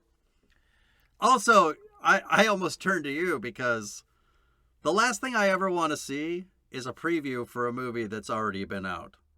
Rude. Well, don't go to independent cinemas, because that's all they got. They got the Rude. They have to wait for AMC to make no money showing it before they do. Yeah, and it's obviously, there's he acts like a supernatural creature. He's a self-conscious monster, right? He sees himself as the actor sees this character as a Frankenstein or a Dracula, Mm-hmm. or a Wolfman, or a creature from the Black Lagoon. I understand. You can stop. Or a cat's Enough eye. examples for you? Or a Cujo. Or a cat person. A Cujo. A Children of the Corn. Yeah. A child of the corn. And, we don't need to relitigate it, but it is at odds with what Jodie Foster's doing performance-wise. So Yeah. you either buy into that disparity or you don't, and if it bumps you, I like do, it bumps though. me, It doesn't it's not going to bug work me for you. that much. Yeah. I agree with what you're saying on principle. And I think on this viewing, I just ended up giving all more credit to Jodie Foster for anchoring this movie in a way that, that it needed, I guess. I don't know. Whatever it was, whatever she's doing, she's grounding the movie in a way that I think is phenomenal. Oh, I agree with that. And I did write down, is the Southern accent mocking her? But he's using it right from the beginning before he even knows what she sounds like. So you say. So it is. Isn't that, to quote Jimmy Smits from Revenge of the Sith? And so it is. I certainly don't think he should be lecturing people on accents, if that's his attempt at a Southern accent. I'll agree with. Glass houses. Literally, he's in a glass house. And then, then she leaves, and we get... This movie's full of kind of things that shouldn't work but do in the right hands, like the flashbacks. I was going to ask you about the flashbacks. She's not quite asleep. She's waking up. So it's not as bad as dreaming the flashback. Yeah. It's dreaming adjacent, but it's so much... The interesting thing is, like, it's... And we haven't really got there yet with her backstory, but we learn that her backstory is so much a part of who she is now and her Yeah. neuroses as an adult that it's Right. almost justified to go into flashback. Yeah, I found the flashbacks very interesting because I kept saying to myself, this should be unnecessary and this shouldn't work. But I think he's making it work enough for me. And, you know, it reinforces the idea that you said this is all from Clarice's point of view. Because it's literally from her point of view in the in the flashback. Especially the funeral scene. And also, you know, that fact that it's flashback, and this isn't always the case in flashbacks, but it's a distortion. It's obviously a distortion of the reality. Because everything looks like, to your previous point, picket fences. Yeah, right. And we subsequently learn that clearly her life was not as idyllic as she imagines it. So I like that she's got those rose-tinted spectacles in her flashbacks, and most flashbacks don't bother with that. They're just showing you information. Yeah, because the first flashback, the one that we're seeing now, takes the time not just to have her, you know, be cradled and picked up by Dad, but to show the neighbors driving down the street kind of waving to each other. Yeah. That idyllic nature. Very Blue Velvet. Yeah. Another training montage. Yeah. And one of the things, this is another literally Chekhov's gun moment, because they sort of simulate a scenario that will later appear in reality in the movie. And that's very that's really clever to sort of like, you know, you didn't said I could be behind you trying to, you know, and it's true. It's like those lessons you learn in practice are always the ones you have to deal with in real life. That's the reason you're dead. Yeah, that's exactly. Yeah. But again, it's this sense of like it. But within that training montage, they also have the moment where she's researching Lecter. So you know that she's like pulling double duty, that she's doing work on her own. And it's sort of interesting, like, the training montages are usually all about celebrating overworking. But this is not celebratory. There's a sense that she's stretching herself too thin. And also that, you know, the institute, like, that in an ideal world, they'd be like, okay, now you're working on this. You don't have to go to the assault course for, like, fucking a couple of weeks. You can put down that bag that people are hitting you with. It's like a really oppressive... We got to tell you that Miggs is dead. The FBI comes across as a really oppressive organization. It does. Yeah, every time I watch this movie. And like the FBI, I think, basically first appeared in American cinema in movies that were funded by the government to show the, you know... how good they were. I watched one recently called I Was a Communist for the FBI. And it's just like 100% propaganda. And so I think that's the origins of it. But this feels to be... This is kind of the chinks in the armor, I think, of this great institution, like showing it to be kind of, you know, like you say, very militaristic, and unsympathetic to anyone who is outside the mold of the of the kind of athletic young white man mold that they want. So it's interesting. And then, of course, you know, any scene of Mike. This is, I think, one of the classic microfilm research. Oh, yeah, for sure. Itself a staple of any horror film pre-internet. The microfiche. And there's something that, to me, puts it above most of these sequences and shows that whoever's filming this understands microfilm research, microfiche research, because one of the details in there is that when you print something, you get like you get negative images. Right. And I remember at college, part of our silent cinema course was like we had to go to the library like every other week and like print images from 1920s cinema magazines. And I could never figure out how to get there was a way of getting the printer to reverse the negative And I could never figure out the way to do it. So everything I had was fucking X-rays. Garbage. Yeah, it was like, and here's your lungs, and as you'll see, there's a little blockage in there. See, I remember, probably because of this movie, being at community college and discovering microfilm, and then discovering I could look up like old newspapers, and I'd start looking at articles that were printed around the time in London for like Jack the Ripper. I'm like, this is amazing that I get to read these articles that were written back then. Like, that's stunning.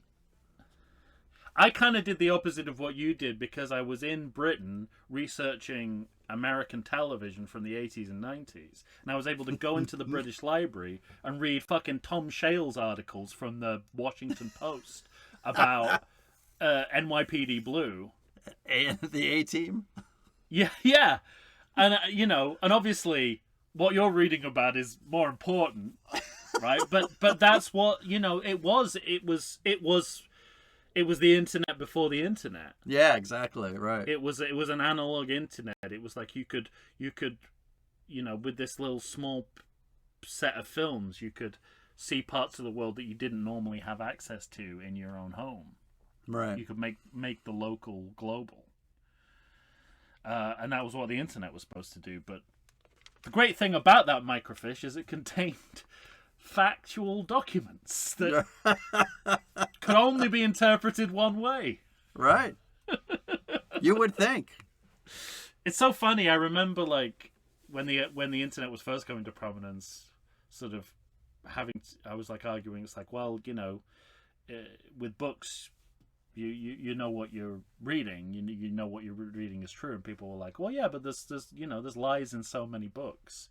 And I remember thinking, well, I can't really argue about that. Like, there's same falsifications. Turns out I was right. It is different. There is a greater standard of truth in books than there is on the fucking internet. I shouldn't have backed down from my position so easily. But I never thought it would get this bad. That's funny. Yeah, so we find out that Miggs is dead, and she figures out the yourself storage.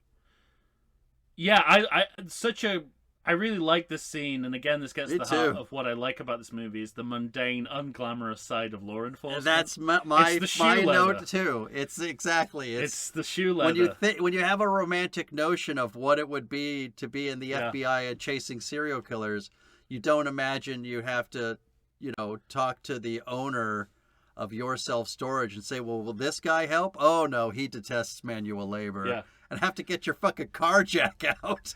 And also the way that comes out, it's character-led clues, right? So, yeah, Clarice, rather than taking Lecter at face value, is saying... At face value, why would he say something so hokey? Right. Why would a man of his taste and culture say something so hokey? He must be setting a trail of breadcrumbs for me. Mm-hmm. So it's interesting, like, everything has to be psychologically interpreted. And it's like what you're saying about, like, if you can think critically outside the box, you have a better chance of catching these killers. And this is what it's kind of telling us. It's like, you read the intentions of the person who's telling you the information, you'll understand what the information is supposed to be. Also, there's the added benefit of he's trapped in a cage, so it makes sense for him to do this. Mm-hmm. Less so when he's free and dropping breadcrumbs to come find him. We're not quite there yet. Yes, but you make a good point. Okay, it doesn't make me want to change my declaration.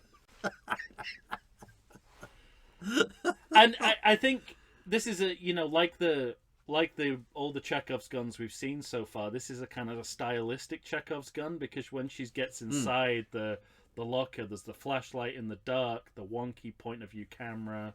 Yeah. So we're introducing we're sort of road testing. A modicum, like a tiny bit of color though, like with the flag on the car, and we're road testing the final set piece almost here. Yeah, right.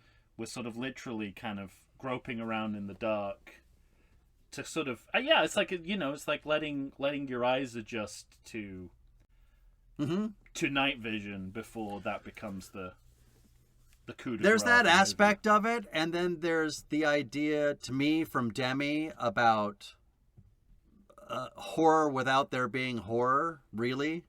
Mm-hmm. Yep. Like how much tension he can build. Mm-hmm. Yep. And there's a lot of the loot and buzz in there. And I think he can. What he does well is putting us in Clarice's place. Of, listen, it's fucking midnight on a Thursday, and I don't know what's in this thing. Like there could be a killer just waiting for me inside for all I know. And so the way that tension builds, and the way he can build the horror with us just living vicariously through her. Yeah. And then everything's playing well because the music is like crescendoing too when we take off the whatever's covering that jar with the head in it. And also this kind of, the scene before they get into the storage locker, which again, shows you the shoe leather, but it's even in this screenplay, I can see a version of this screenplay where they'd be like, cut it out, we don't need it. We'll assume she figured out a way to get in the locker. But it's actually important in terms of characterization because it shows us her resourcefulness, right? Yeah. She's not going to take no for an answer. She's going to find a way. Like, she's come all this way, right? Sure, right. Listen, she's not going to not get in. I would never make it as far as Clarice did in FBI training, right? Okay. But if I got to this stage, I would totally be the person who's like, oh, okay, well, I'll come back tomorrow then. Yeah. Or, like I would. In the daylight. So it's important for us to know she's going to find a way to do this. And again, sure. It's another Chekhov's gun because when everyone thinks they've run out of ideas, she's still got ideas. It even leads to more supernatural Lecter because she cuts herself getting in, and the first thing she does is go to see him, and he says, "Your bleeding stopped." It's like, how did you? Never mind. I'm not entertaining that shit. But like he's got magical. He can powers. smell the difference between a wound that's healed and a wound. Yeah, exactly. That's what. Yeah. Oh yeah. I can't wait to talk about the smell police in the next movie. Yeah, that's so great. Yeah, and him working within these anagrams and codes. It's very Conan Doyle and procedurals in general, right? This kind of And Manhunter's got a lot of this. Manhunter / Red Dragon has a lot of the, and it's Lecter too, working through anagrams and codes. Mm-hmm. So it's both responding to what we know about the character, but for many people, it'll be the first time we're seeing this character do this. So it's and this is the first time he's literally kind of becomes a ghost because when she's sitting in front of the plastic. That the plastic barricade, the camera pans the entire room, and he's not in it. Yeah. And then he says the bit about the blood, and the next thing you know, he's just sort of sitting underneath the sink with plenty of light to see him. But one of my favorite Demi didn't show us that. It's like he disappeared and reappeared. As listeners to this long-time listeners to the podcast will know, one of my favorite horror fictions is the TV drama Halloween 3. That too. The TV drama, British TV drama Ghostwatch. Yeah. Which comes out in 92. And it borrows... And again, this just shows how instantly horror was influenced by Silence of the Lambs. Contains both a night vision camera sequence and exactly what you just described. Where we pan... There's nothing there. Actually, it's the reverse. So we pan over, and something is there. Something is there, and then the camera goes back and it's gone. But so this was influencing horror almost immediately, which I think is incredible. Right. Again, and there's a commentary on mainstream American culture in this movie, which kind of could almost go under the radar because it's not pointed up in any way, but forcing him to watch The Evangelists on TV. Yeah, right. And it's just this idea that, maybe the outside culture is responsible for the creation of these serial killers, not just what's going on inside them. Yeah, right. Maybe it's because we live in a world where these institutions exist. Yeah, exactly. But the idea of it as torture as well is hilarious. I think the idea that Chilton tortures him. He does like his petty torments. Yeah. And I think, it's as much aesthetic as as political, right? He probably hates the fact that it has no content, and he probably hates the fact that it's really cheap production values. Mm-hmm. This is one of my favorite Lecter moment. Is a very small moment, but it's because it's the most understated moment in the whole movie. That's coming up later. But I do like this line when he is asking her about whether or not Crawford wants to fuck her. Mm-hmm. She's like, it doesn't really interest me, Doctor. That's something Miggs would say. And he says, not anymore. I done killed that motherfucker. There's your southern accent. I say, I minded him with my mind.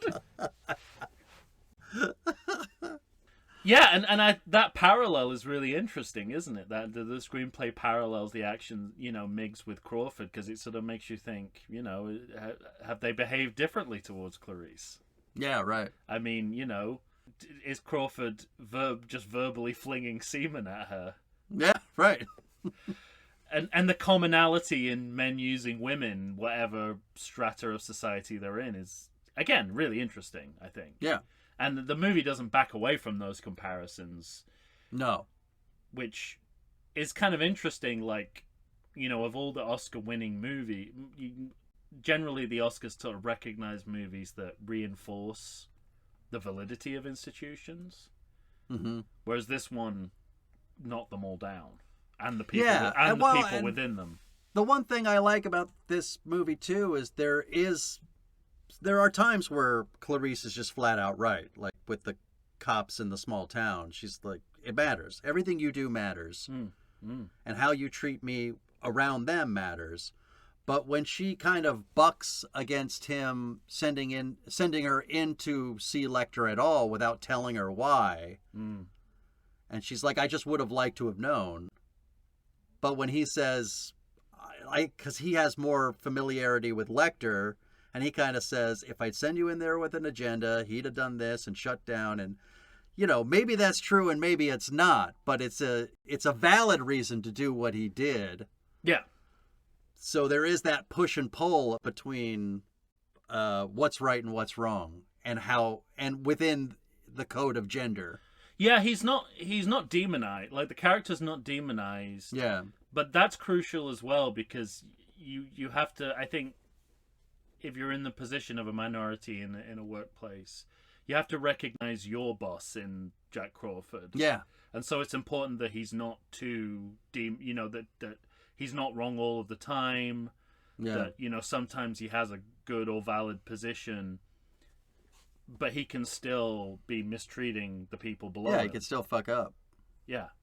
And so I think that it's really important that it is that middle ground, and that's why it's great having a Scott Glenn rather than a Dennis Farina, because look at that, you can't stay mad at that. How could you not? You can't stay mad at that mustache. How can you not fall in love with that the mustache alone. What, you got one that says undercover too? Don't say a fucking word to me, Sydney. I'm gonna stand up and bury this telephone in your fucking head. My nose. And we have another great hard cut, because Lecter talks about Buffalo Bill's next special lady, and we cut to cut to Tom Petty. This is where Senator Ruth Martin's daughter. The first time we see music director Jonathan Demme at work. Video director singing along to American Girl. Mm-hmm. Yeah, it's kind of, you could sort of imagine that maybe this is like an unfilmed music video idea he had. Yeah, of a right. woman like singing along with the song in a car. And it's interesting because we don't know at this point that she's privileged. Yeah. And I think that's kind of, our attitude kind of changes a little bit when we find that out, and she's just kind of striking this idea of middle American femininity as represented through the song. Yeah. And that comes to mean something different when you think about her being, the senator's daughter. And also, it's that something that this scene does, which her kidnapping, makes me think about it. You know, something that again horror does really well, which is to kind of exploit like contemporary fears. Yeah. Largely for entertainment purposes, although I don't think this movie would admit it's doing that. But you know, when all she's trying to do is help this infirm guy. But I keep thinking, what I kept thinking about when I watched that scene is, one, you know, I think it's kind of modeled after Ted Bundy, who used to pretend to wear a cast quite a bit, and that's how he would lure people. Mm-hmm. He is a far more handsome and alluring man than Buffalo Bill is. Speak for yourself. But that's one hell of a mangina. But yeah, that's true. But when you listen to everything that he's doing and just the dropping of the couch and the oh god, and like everything's built to draw her in. But I kept thinking to myself, like, good thing this movie's made in 1991. Would a woman get anywhere near that man today? But but it's contributing to those fears as well, right? It's sort yeah. of like, you know, nine times out of 10, you know, the acts of altruism will just you will just end up with someone, you know, you helping someone and then you they drive help off. someone. But this movie does a great thing. The 10th will be that they're a serial killer. Yeah. So I think this movie does a great thing when he says, just get in the van. Like, I want to push it all the way back, because you know those moments where you know you're in trouble, but you deny to yourself that you're in trouble. Because the woman playing Catherine Martin, Brooke Smith, has that, like, she gives a slight look out of the van towards her own apartment and convinces herself that she's going to be okay and does what he says. Mm-hmm. And it's so pernicious, and it's such a conditioning, male versus female, and like everything's working against her. Like, you just, like, you're screaming at her to not listen to this fucking man. But it's the way when we find ourselves in trouble, we convince ourselves that we're not going to be in trouble. We're like the one person in a million who's going to get away with it. Yeah. Yeah. And that's the fears that they're preying on. Yeah, exactly. And they're not proportional fears. Mm-hmm. Right? They're not, like, statistically, you'll probably be fine in the situation, and you should not help someone infirm. Yeah, because of a fear that they're going to be a serial killer. But at the same time, you know, that's what horror does best. It's like, ooh, AIDS crisis. Mm-hmm. Movie about a gay person who hates himself and is eating himself alive. You know, it's like, well, that's inappropriate. But it's what horror's done and has always done. Right. And I mean, again, in this, you know, the sort of, well, we're not there yet, but the sort of fear of transgender people.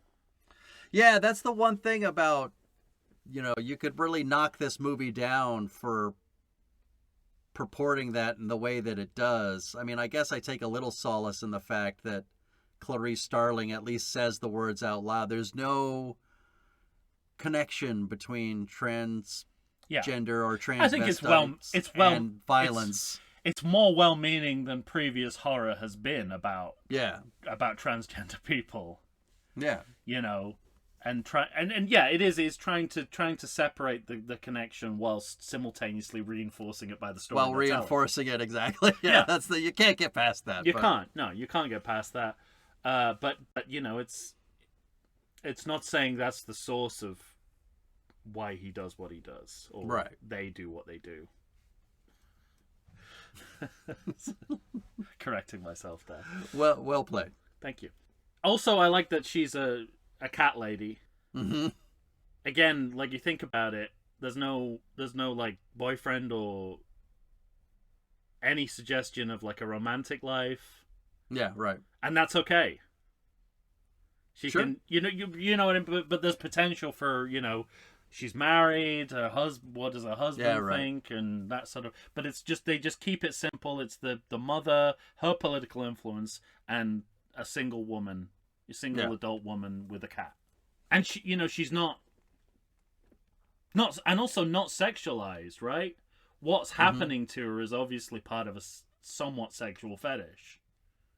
Or maybe it's not. Maybe it's not sexual at all. But there's like zero objectification, Right.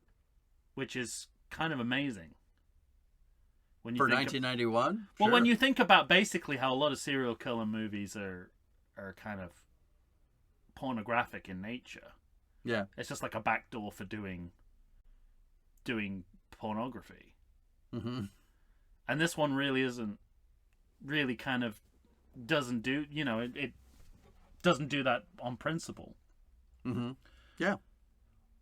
We go back to the academy another time, and this time it's like, those scenes where you see people walking through a film set?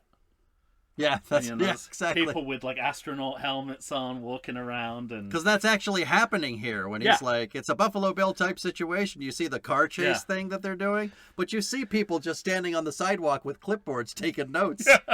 So it feels You like know that they're grading all these fucking turns and peel outs.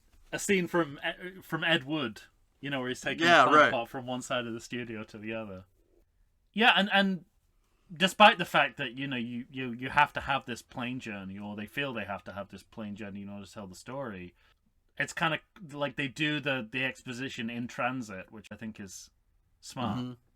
Go over some evidence. That's the point where she kind of bucks against him about sending Lecter without telling her about what he really wanted. Because you think of the alternative, plane journey, no one says anything, then they arrive, and then they suddenly have to stop and go over everything. Yeah, right. Exactly. It's interesting as well, and this speaks to the lack of sexualization or objectification of the female victims, but we never lose focus on the victims. No. Like, they're treated as characters, and the movie... Yeah, they're full characters that we don't ever get to meet. Yeah, and they're also, that we never lose a sense of... They never make up the numbers, right? The way that the kind of media are largely interested in them is kind of notches on the bedpost for a serial killer. But this movie's treating them differently. It's kind of treating them as characters and treating every single death as a avoidable tragedy. Yeah. But And then that's in and we've Manhunter too. I mean, that's the way in Manhunter too. It's like, the next full moon. There's our ticking clock. Ticking clock. And it's a human ticking clock. And most serial killer movies are not really that noble. They're just sort of like, it's just a slasher movie in disguise. And again, nothing wrong with that. But this is human interest. Yeah, right. And speaking of which, we have probably our biggest moments of Clarice living in a man's world, in which Crawford does abandon her, and the way in which he does it. I mean, we've already talked about it, but the way every man is looking at her in that moment, and then you follow that by her having to clear the room because Crawford hasn't, and sends them on their way, and the looks of disdain on their faces, including the sheriff. I forgot that the sheriff leaves too. And this whole section made me think how remarkable it is that everyone involved in this film is male. Yeah. And yet their understanding of the female point of view to the degree of it's not just that you're being mistreated, it's also that you're dealing with a bunch of people like Crawford who you don't know if you're being played or not. Yeah. You don't know if he's playing you. Like, she might think, okay, well, he's doing that for the benefit of the guys in the car, but she doesn't necessarily know that this isn't how he would act anyway. So it's like of that's really except that he nuanced keeps commentary. saying it like he's like, it was smoke, starling. Right, but at the time, I mean, just the idea of entering into that perspective of I'm going around in the world and I can't trust any man that speaks absolutely. to me. But yeah, I mean, the way that they make her seem so outnumbered, so isolated, and the fact, and the greater tragedy was that her so-called allies actually make the situation worse. Right. than it needs to be. It's already terrible. They're making it worse. Yeah. And then we get like another flashback that kind of fluidly kind of enters into the present tense to the point where you can't sort of you almost can't distinguish it from what's happening. Where you sort of see a flash of her dad. At the because funeral. the uniform, presumably because the uniforms remind her of her dad. So again, acceptable level of flashback, which is not something you can say about most movies or TV shows these days. Well, also because within that moment, like how vulnerable she must feel with all the men watching her because Crawford left, and then like, you know, emotionally that puts her in a place. So then when you're surrounded by cops and all the uniforms remind you of Dad, and then you look in and see the coffin, and that coffin reminds you of the exact moment of your dad being in the coffin. Like it all, like emotionally, it all makes sense. So it's an acceptable reason for flashback. Agreed. And you know, this becomes an emotional springboard for her to take control of this all-male group of cops. You know, and this is.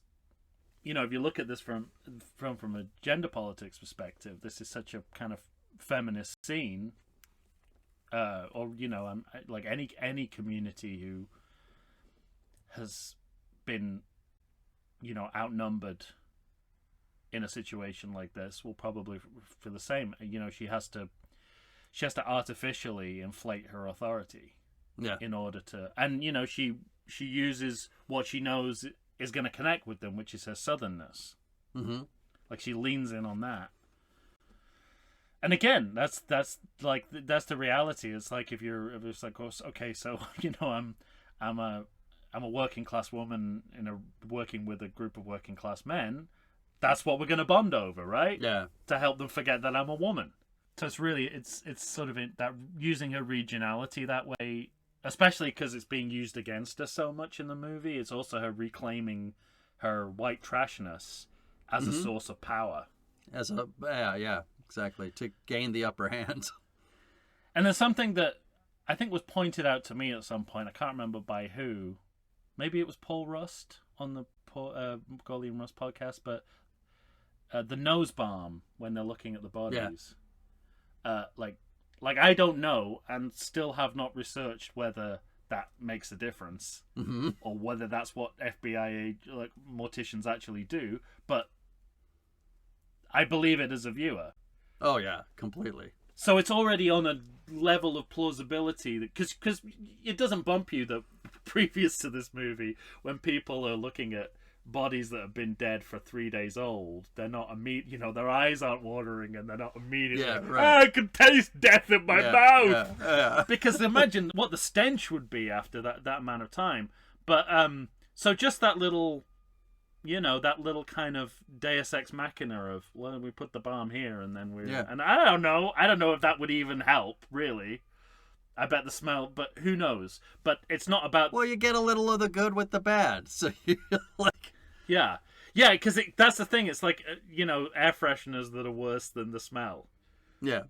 Like, so if the balm smells like, you know, something you don't like, it smells like, you know, artificial orange smell or something, you'd be like, well, no, I got artificial orange dead person in my nose. Well, and I mean that's fairly cosmetic, but I was more drawn to the idea of like this feels like a high stakes test for Starling. Definitely. Because he's kind of putting her in charge, and what he says, what do you see, Starling? And they ripped this scene off in Twin Peaks Fire Walk with Me as well, which Chris Isaac's in that scene too. So yeah. And instant classic is a word that's he's bandied everywhere about far too often, but this is as close to being true as any movie is. Also, I go online and look at the outtakes from absolutely from Silence of the Lambs, the bloopers, and you'll see. Trust, you've seen it too, yeah. Trust. Tracy Also, the Walter fact that it's putting on the Tracy gloves. Walter too. I mean, this movie is. Is there anything better than lots of times there's leaves the quality and things. of character actors in. I could arguably say all of these movies, but because there are some really good actors in Hannibal Rising too, but particularly in these first two films, they cast them so well throughout. But this movie, yeah, and it's also kind of like this. Again, this idea of like fighting the object, sort of like anticipating objectification and then pulling back from that. Mm-hmm. So this slow partial reveal of the corpse before you kind of see a full nude body. Yeah. It's sort of like dancing around the exploitation, dancing around the objectification. Again, within that idea of like something is more horrific if you slow it down. Mm. So it actually weirdly becomes more shocking when you see the full body in medium shot for the first time. Right. But there is also an attempt to kind of, the history of horror movies and nudie movies are kind of overlapping. Yeah. This is not going to be a nudie horror movie. No, yeah. But it could be because there's a lot of possibility to see naked female bodies. They just have to all be dead for 3 days. I don't know. It makes it more attractive to me, but I might be alone. Why don't we take a break? No, let's not take a break. I need to explain myself. I like it when the skin starts to look like blue cheese. We're going to call the police and see if Tom can continue the podcast. And we'll be right back right after this. Did you know that the Everything Sequel podcast has a sequel? It's our Patreon, and for a low monthly donation, you can get up to 2 exclusive, full-length, ad-free bonus episodes. $5 a month gets you an episode discussing all the original movies from the series we've covered on the podcast. And that's a lot of snakeheads. But $10 a month scores you the reboot to boot. Support Everything Sequel on Patreon and reap the benefits of amazing brand new content you quite literally can't get anywhere else. Got more money than sense? We also offer one-time payments that will get you in the driver's seat of the podcast. Maybe even the passenger seat. That metaphor doesn't work, but our show does. So join the Patreon and believe the hype. It's a sequel. And we're back, ladies and gentlemen. Tom and I are here. Maybe finishing up with The Silence of the Lambs. Well, I'm out on bail, so we'll see how it goes. If I don't skip town, I think we're good. Okay.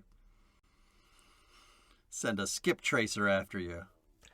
Well, we can skip over the next part because we already talked about it. The conversation Sure. about modeling, modeling behavior and. Mm-hmm. Well, it's true for any workplace, but particularly if you're a minority in the workplace. Then we get, again, we can skip over this because we talked about this at the beginning, the Bulldog and Cross-Eyed Clarence. Bulldog and, not breaking boundaries of representation on nerd characters, I would say, these two. No. These feel fairly familiar archetypes. What's he say? Neato. Yeah. You mean this is a real clue from a real case? But you made the point. No, he says cool. Cool. But you also made the point that, it kind of, you're not even safe. Yeah. Not even from academics. Yeah, not even from virgin academics. Yeah. But then after that, she's going to go back and, Chilton will be pissed, but she's going to talk to Lecter again. Mm. This is where the quid pro quo starts. Yeah, we get a glimpse, before that we get a glimpse of Buffalo Bill's house. Again, it's another dungeon. That's right, yeah. The fear, a little bit of the fear of alternative lifestyles is very much at play here. Mm-hmm. And then I love the fake TV news report. I sort of said, RoboCop level pastiche. Again, but without putting too fine a point on it, as they do in RoboCop. Yeah. And just, the stuff about the you break down what the media are doing. So, the obviously Ruth Martin's been media prepped. She's got the photo. They're commending her on how choice she's doing it. a choice, and I'm just like, you know, if you're not a person of prominence who can receive media training, What do you do? That woman's dead. Yeah. You know. Yeah, and I think with the quid pro quo, it's kind of like this is the first time where you see the difference of Hannibal Lecter, like being a former psychiatrist. Mm-hmm. He's able to kind of turn these into therapy sessions. Yeah. And it helps us get involved in the psyche of our protagonist as well. So it's kind of it's an interesting screenwriting device for getting the backstory of our protagonist without having to kind of robotically say it in conversation, right? He's drawing it out of her for his own When I grew up in that amusement. rural mountain town of Virginia, Yeah. my daddy used to say, Yeah. I mean, before he died. Yeah, exactly. And we avoid all that because that's the motivation of the person opposite her is just to get that information from her. Right. For his own amusement, more than anything else. Mm-hmm. And then there's a little finger touch, which I always loved. When he strokes. Well, that's her. later. Oh, is this? So I've got beginning. So I got the beginning of the love affair between them. Yeah. But that's with the exchanging of personal information for case information. And then on top of that, more shitty male behavior because Chilton, we see, is listening in on all these conversations. Mm-hmm. Yeah. But this is like coming up as my favorite part of Anthony Hopkins' performance when she makes him the offer for Plum Island. Mm-hmm. Because he's just sitting up against the wall next to the door of the cell. Mm-hmm. And he's completely nonchalant. He's like a regular human being. And when she slides the door in and kind of puts her hands down in front of her and just looks at him. Yeah. And he does this little bit where he puts his hand up for a second and then looks in. And I was like, if I had that Lecter the whole time, Yeah. Well, I would be so interested. I would argue that's Brian Cox Lecter all the way through. I agree. Yeah. It's and we already discussed the sort of I think a problem with, the sort of trans bashing that results in this movie. I don't think it's meant that way. I think it's well meaning. They're using outdated terminology, which doesn't help from a modern perspective, but that was the terminology of the time. And it's how audiences will be able to understand what Buffalo Bill was. And that they're going out of their way to divorce the associations between violence and the transgender community. They're trying. She says that directly, so I appreciate that at the very least. So, I'm inclined to give them the sort of benefit of the doubt that when they fall short of that, it's unthinking. It's unthinkingly.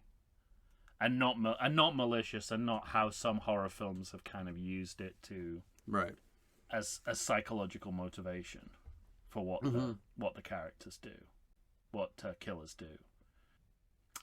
Something that really struck me about, like, when we go back to each prison sequence, it's filmed entirely differently each time. Yeah, because you get this time it's the reflection in the glass that you see.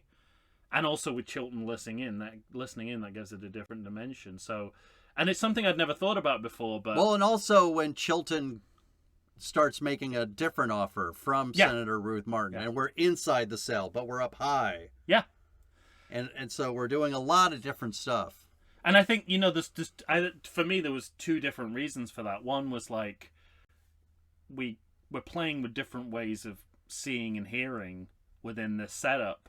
But also, there's a potential for staginess here, right? There's a potential for these kind of conversations between two people, between glass. Yeah. There's not much going on filmically. Or at least, superficially, even though there's a lot going on. So you actually do need to think about different strategies for showing it, or otherwise it'll get very samey. Well, and also, I like the moment where Chilton's talking to him and making him a real offer and blah, blah, blah, blah, blah. And Chilton's, so he's peacocking. Mm-hmm. But it's like it's like noise background for Lecter, because Demi does this great thing of him. I think it's a low shot as we're kind of peering up to his face and pushing in, and then we reverse shot to the pen on the cot, and like immediately, like, this is the way film should work, where you're telling us exactly what Lecter's not only thinking but what he's going to do, and you're doing it without any dialogue. And in ways that let you forget until it becomes until important. it happens, until it comes out of his mouth later. Because I'd argue, as this film goes on, you almost forget that Hannibal Lecter was in it. Yeah. At some point. Mm-hmm. And then the ending has even more impact. Right. Nonetheless, I think I wrote Ted Levine. Now that's how you play a serial killer. Fuck yeah. Because he's as monstrous as Anthony Hopkins is playing it, but you can see the human behind the facade.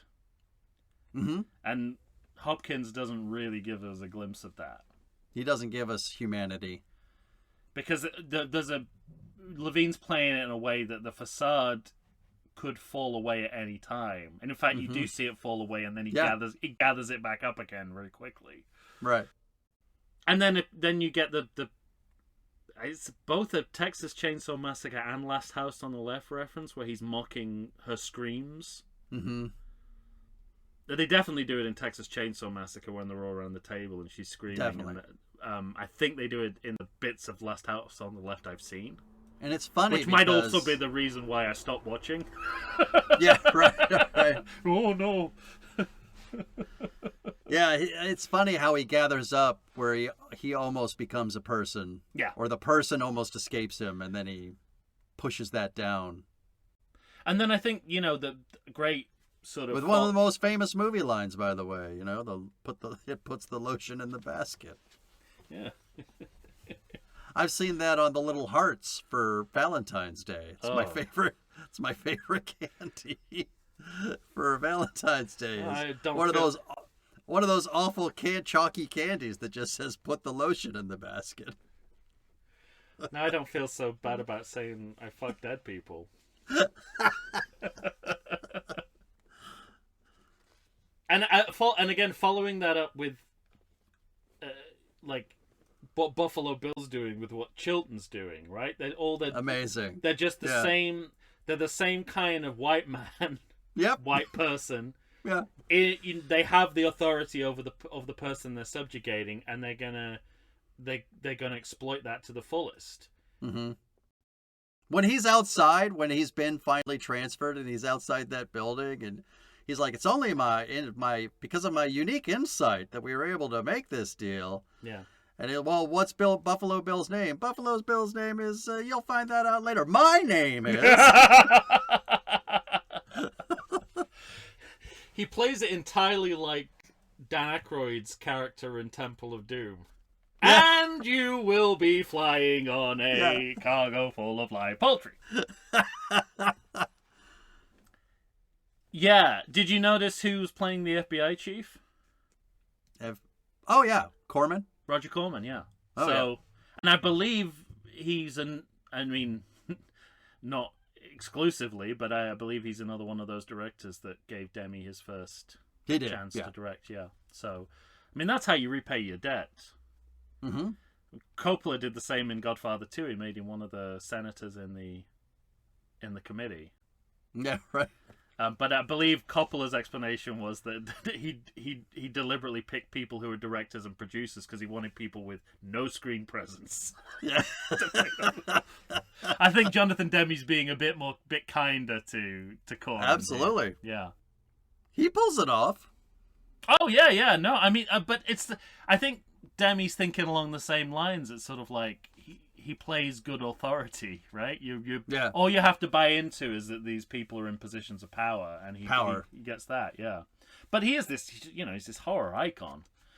Absolutely. And we get one more before the movie's out too, uncredited. And then you mentioned famous line. Mm-hmm. Probably to me, the image that I knew through parody before I'd seen the real thing is the muzzle.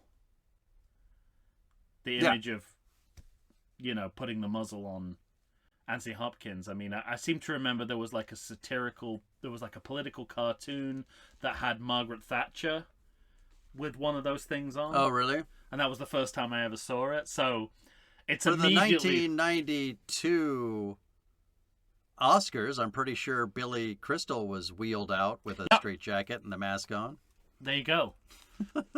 And I wrote good monster acting in the eyes, right? All he's got is his eyes. Exactly. And he looks like there is something really supernatural about his eyes. Yeah. So it's not, it's like, just because something is non-naturalistic doesn't mean it's bad. When your daughter's on the slab, where will you itch? See, you sound like the chicken lawyer from Futurama when you do it. No, I think I sound Lithuanian.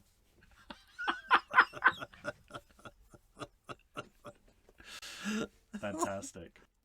Well, then we have sort of the big scene of scenes. Mm-hmm. I mean, one leading into the next, because you have the most confrontational, I don't know if it's confrontational, but the scene between Clarice and Hannibal, where he's demanding to get she's figured out his full of shit. Information. She's figured out that his anagram, so fool's gold and all that. Mm-hmm. And also, there's the turn in that you sort of, you as the audience, and this is what I like about this movie, is that what happens to the protagonist kind of happens to the audience as well. When they get fooled, we get fooled. Yeah. And one of the ways we do that is you feel like Hannibal is actually going to tell the senator key information that's going to help it. And then, of course, he goes into this long tract about breastfeeding.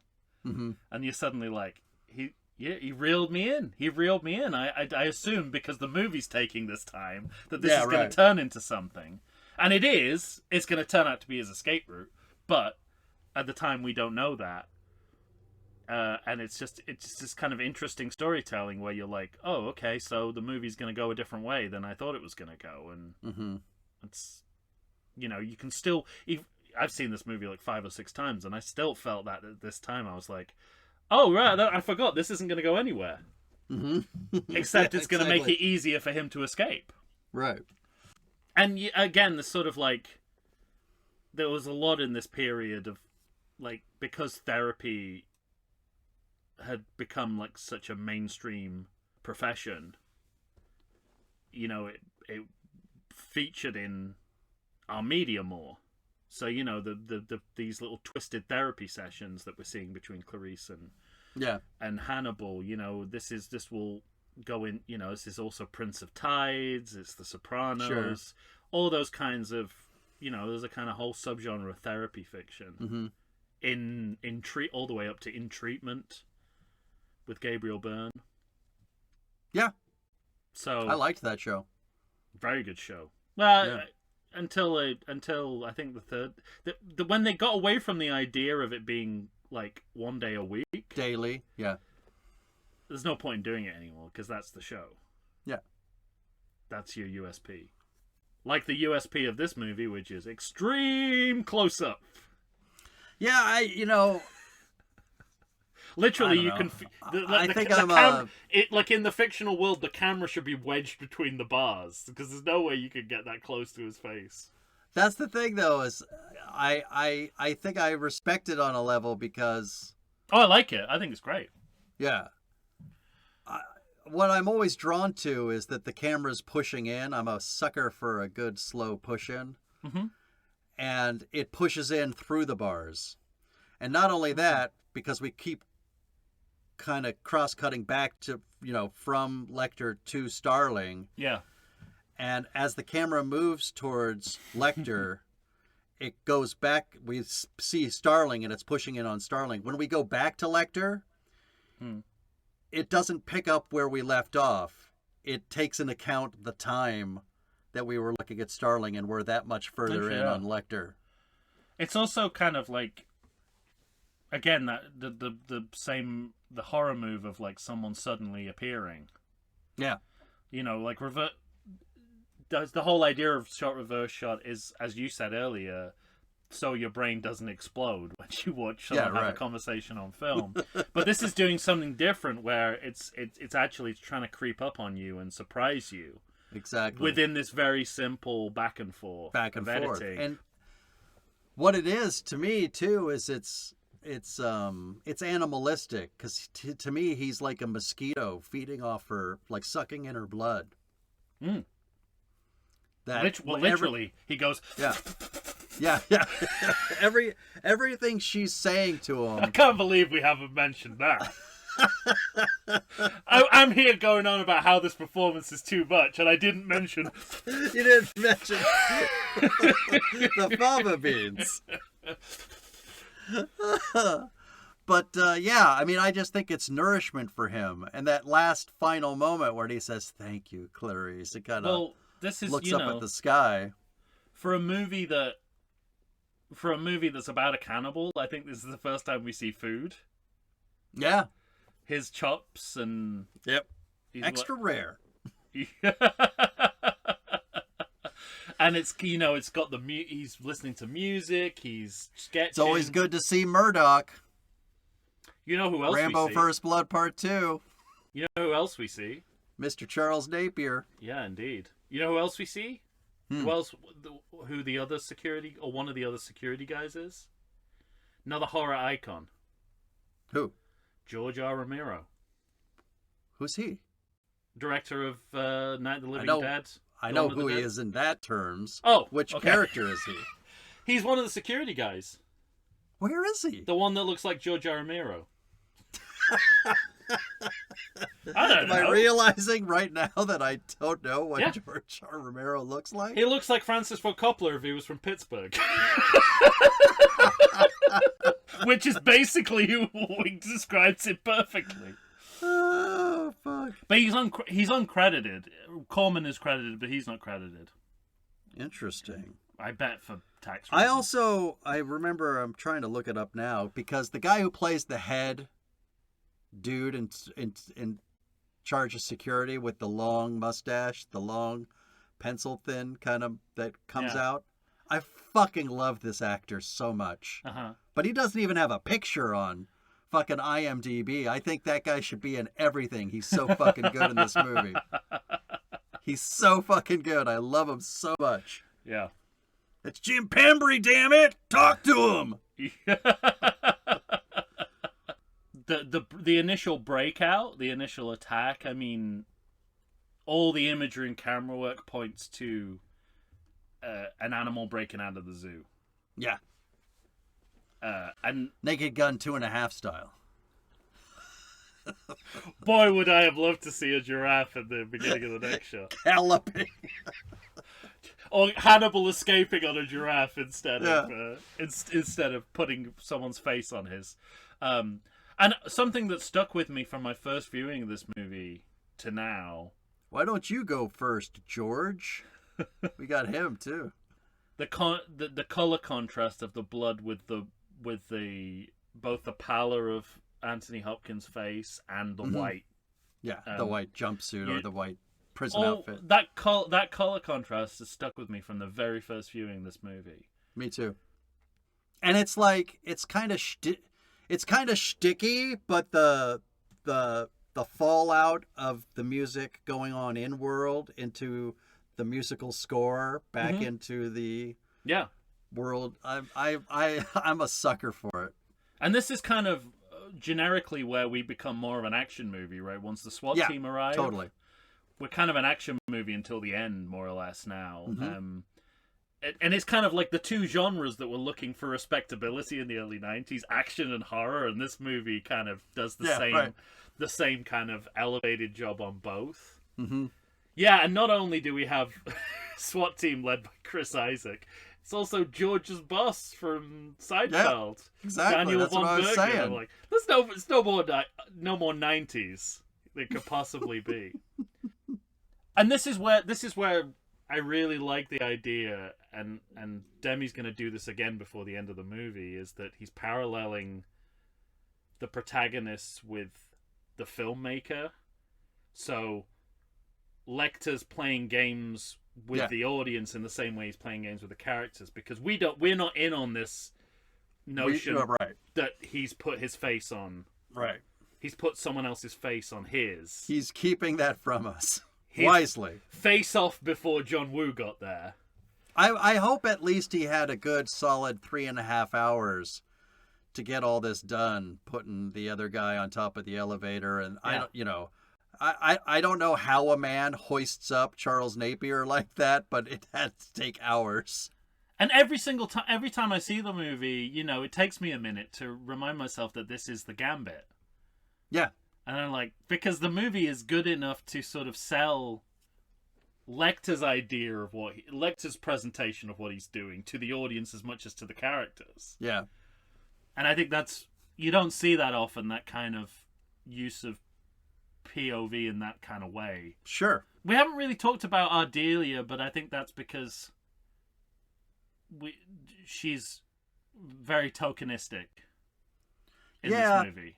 But I think it reminds us that there's an ethnic hierarchy in this movie, even if there's not a male female hierarchy, right. or at least, well, that hierarchy is there, but it's spoken about. But the fact that it's like, here's your black friend.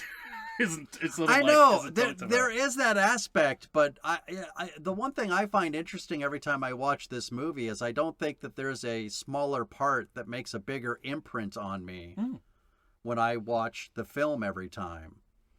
So much so that I know we're not talking about this until next movie, but the next book ends completely differently than the movie. Yeah. And to me, that's like the perfect jumping point. I don't know why he wrote Hannibal Rising. I wanted to see Ardelia Mapp try and get her friend back and have it be her story. Oh, interesting. But well, that's already a better story than Hannibal Rising. yeah, I know. And all you've done is told me one sentence of it. But I love this. Convince Thomas Harris of the same. Because we don't even. Yeah, exactly. We don't even see Ardelia Mapp as Jodie Foster's pacing the room, but she's like, it's kind of like, you're fucked, friend. And she's like, no, he won't come after me. And oh, really? And I love the line where she says, no, I don't know how to explain it. He would consider that rude. That's it. Mm-hmm. And like that there's so much intimacy between them now that she knows not what he'll do, but what he won't do. And I think, that's, if there's one defining characteristic of Hannibal Lecter from now on in the series, it's that. Yeah, completely. That idea of what matters is etiquette. Mm-hmm. And if you're impolite, then you're literally a lamb to the slaughter. Yeah. So where we extreme close-up reverse shot. So that's all the anticipations of. Well, then she goes to I have her going to Belvedere, Ohio, and looking at Frederica's room, and there's a sense of her walking again that through, shoe leather, that boring stuff that you have to do when you're again is essential in this business. That is that, but essential for understanding her as a character, because she's sort of walking through her own backstory, essentially. Right. Yeah. So it's like a way of visualizing that. Mm-hmm. And she's also, we have this legacy in the series through Manhunter of an FBI agent who sees himself as the killer. Mm-hmm. And she's identifying with the victims in a similar way. Yeah, right. Like her knowing to open the music box. The little secret compartment with the pictures. Because she knows how important it is to them. Yeah. And why, and the thing that the parents wouldn't know about and all that sort of stuff. Mm-hmm. Or any man who was a cop in that town that had been through that room 30 times already. Right. So it's experiential detection, and again, I think this is what we're getting to in the early 90s with shows like Prime Suspect. It's like there's a similar situation where, something that, sex workers are being murdered, and, the woman in charge has the bright idea of asking the sex workers what happened. Right. Just taking them to a bar and buying them a drink and saying, let me ask you. Tell me about your job. How does it work? Right? Yeah. It's sort of like, it seems really simple in retrospect, but because of the culture, it wasn't done. But Meanwhile, again, James Gumb is doing his dance. Yeah, music video style again. Terrifying. Yeah, probably not one that would get on MTV. But I don't think so. Maybe it would be on MTV2 at like midnight. Yeah. Along with the video to Window Licker by FX Twin. You know what gets me every time I watch this movie? Because Catherine Martin is down in her pit and she kidnaps Precious. Yeah. And Buffalo Bill is doing his dance, and then all of a sudden he hears the yap yap, and he's like, Precious! And for some reason, it's like, she thinks she's most likely going to die. It's like the only moral victory she's going to get. Yeah. The line reading of, down here, you sack of shit. Like, I've got the one fucking thing in this world you care about. Yeah. Fucking every time I'm like, well, at least she's got that. Fuck you, James Gumb. And again, I think it's a mixed bag representationally. Obviously, yeah, the for scene, sure. the fact that the scene is exploiting people's existing fears of transgender people. Yeah. But the disclaimer they would have is that this is all a performance, right? But even that's kind of a stereotypical, the idea that all transgender people are performers. Right. They're not. I mean, the drag queen is different, right? One is not the other, you know, they're two different things. And again, the movie doesn't know that.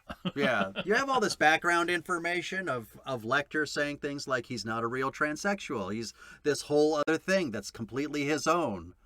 But it's hard to reconcile that with what you're seeing on screen, which is a man who wants to become a woman, and that how violent and dangerous that inherently is.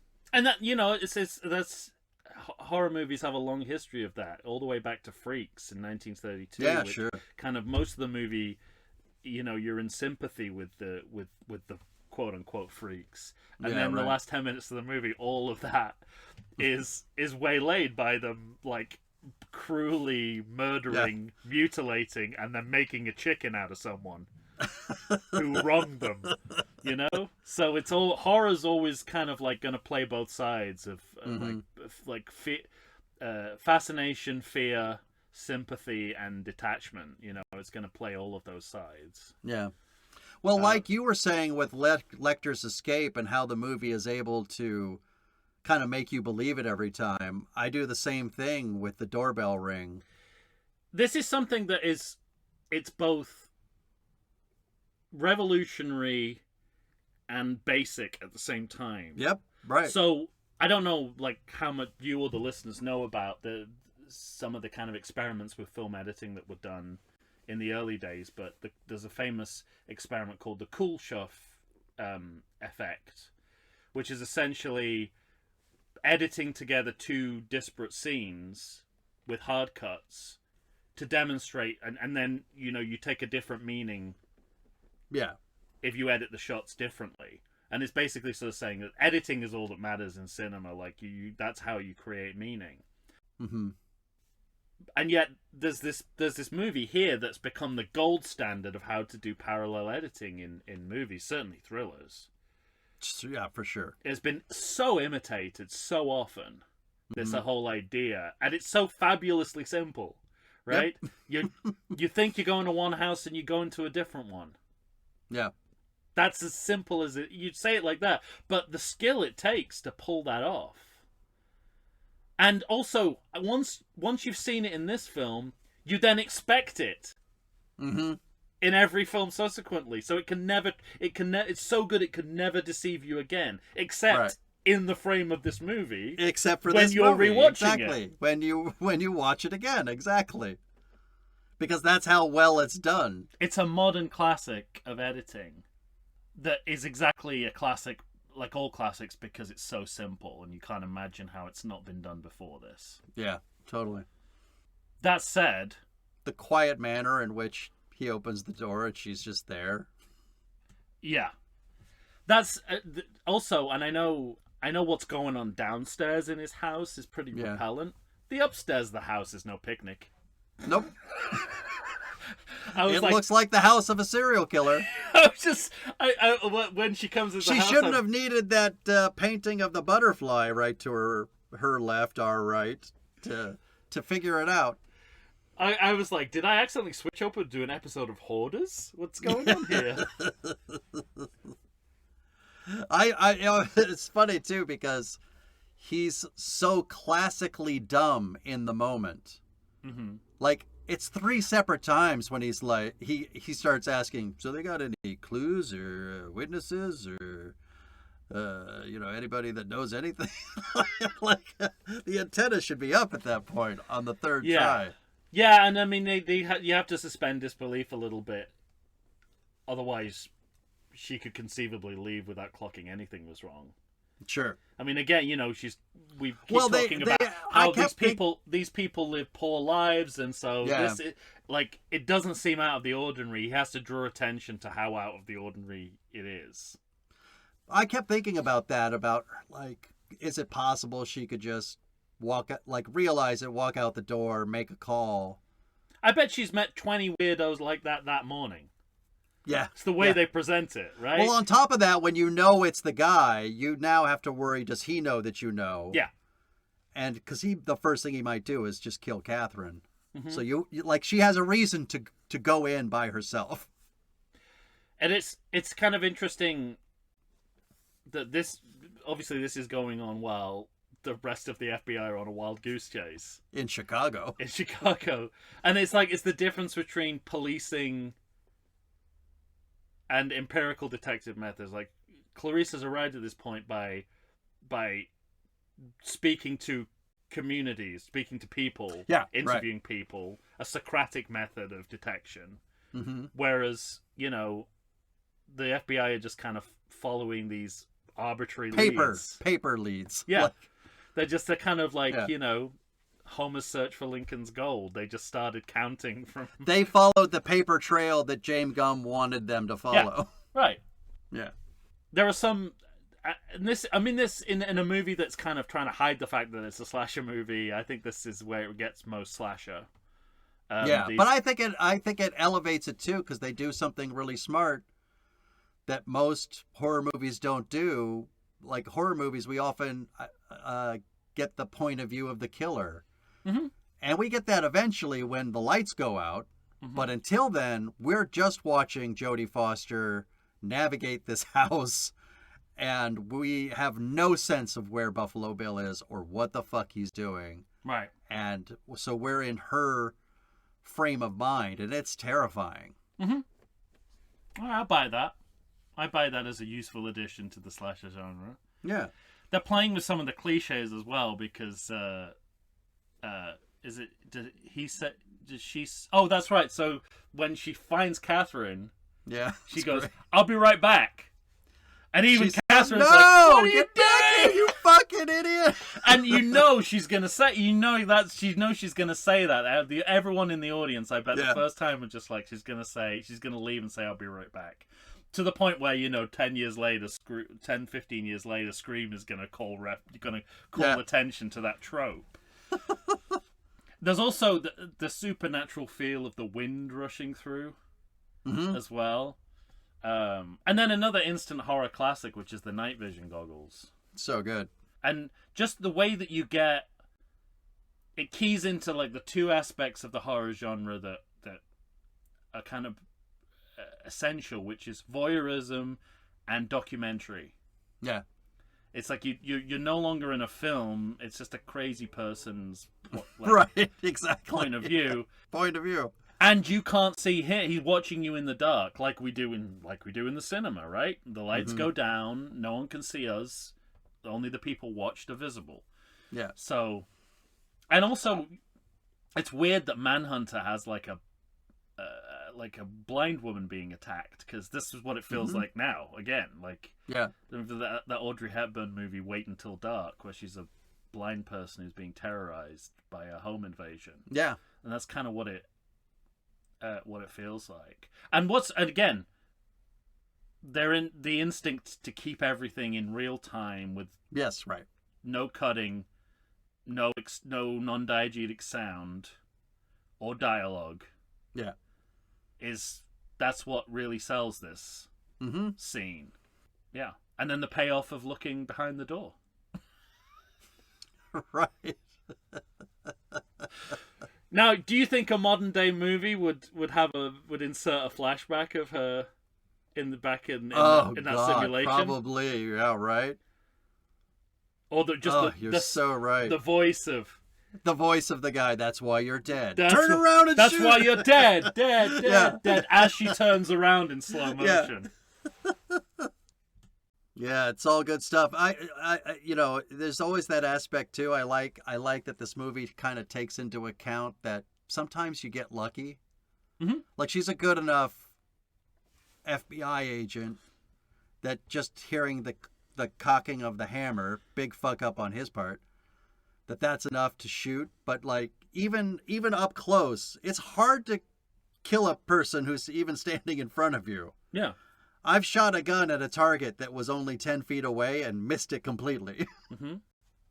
Because I had never shot a gun before. Like, they're more practiced, but... I've still got that wound, by the way.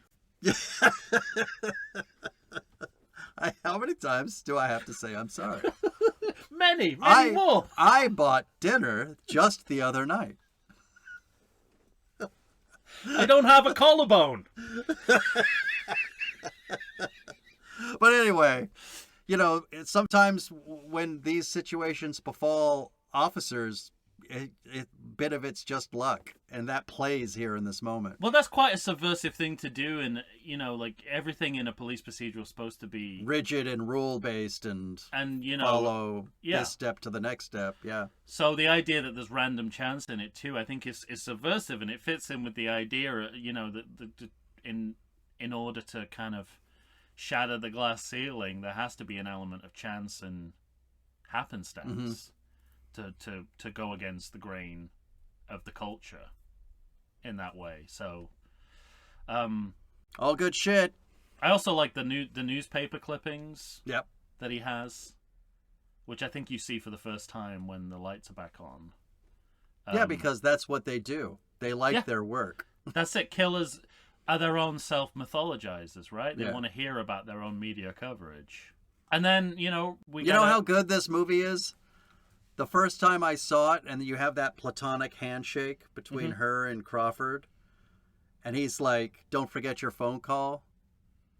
Like, you feel like you still have to do some detective work. You're like, is he in on it with fucking Hannibal Lecter? What's going on? Why does he know about that? What's going on? What's happening? Like, I remember having all those, like, I was so jacked up. That something's coming up, right? Yeah, exactly.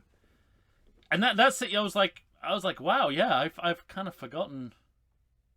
He'd escaped. Mm-hmm. So weirdly, even though this is a Hannibal Lecter movie, and it's like we're so far away from him being the point of the movie that I'd completely forgotten that he's the core of the ending. He's the core of the ending, and the ending's so good that it's the reimagined ending for Harris for the next book, because this ending is an invention of the screenwriters. Oh, really? Interesting. Or screenwriter. It's not in the book. And then, of course, the next book leads with this whole thing about Dr. Chilton being, in the Bahamas, blah, blah, blah, and then, I don't know, just went missing. Well, it's interesting because it feels, again, this is another credit to the filmmaker, it feels like it should seem like a reshoot. Yeah. But it doesn't. It feels organic to the movie, even though everything works against that. Sure. Right. Even given that it's not Hannibal Lecter has long hair, a hat, sunglasses. He's in the tropics. It doesn't. Did you notice that? Because this movie came out in my precious time of when I was working at the movie theater, so I cleaned the theater to these credits, 100 times. Oh, that's probably. such a nice image. And did you ever notice? It's like the ending of The Third Man. Yeah, exactly. With you in it sweeping up. Sweeping. Did you ever notice that as he's walking, my favorite thing was to try and follow Lecter for as long as I can as he keeps walking.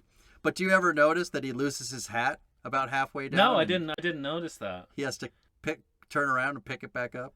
But I just love like rolling the credits over a crane shot like that. It's kind so of great.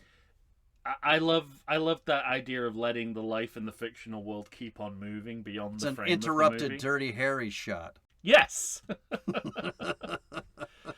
Yeah, and you know, I guess this part of the. It's interesting you say that this was added by the screenwriters because everything is sort of sequel seeding. Mm-hmm. You know, you get the rite of passage of actually this is what should have happened at the end of Hannibal Rising. You know, Clarice gets agent status. Yeah. So, you know, she's done her Casino Royale. I like that Lecter, in his phone call, says the world is more interesting with you in it, so you feel like, okay, she's safe. Yeah. And the phone call as well, I'm like, you know, and again, filmmaker acting like Lecter, right? He's made you forget about him. Yep. In the way that the real Lecter wants you to forget about him too. Right.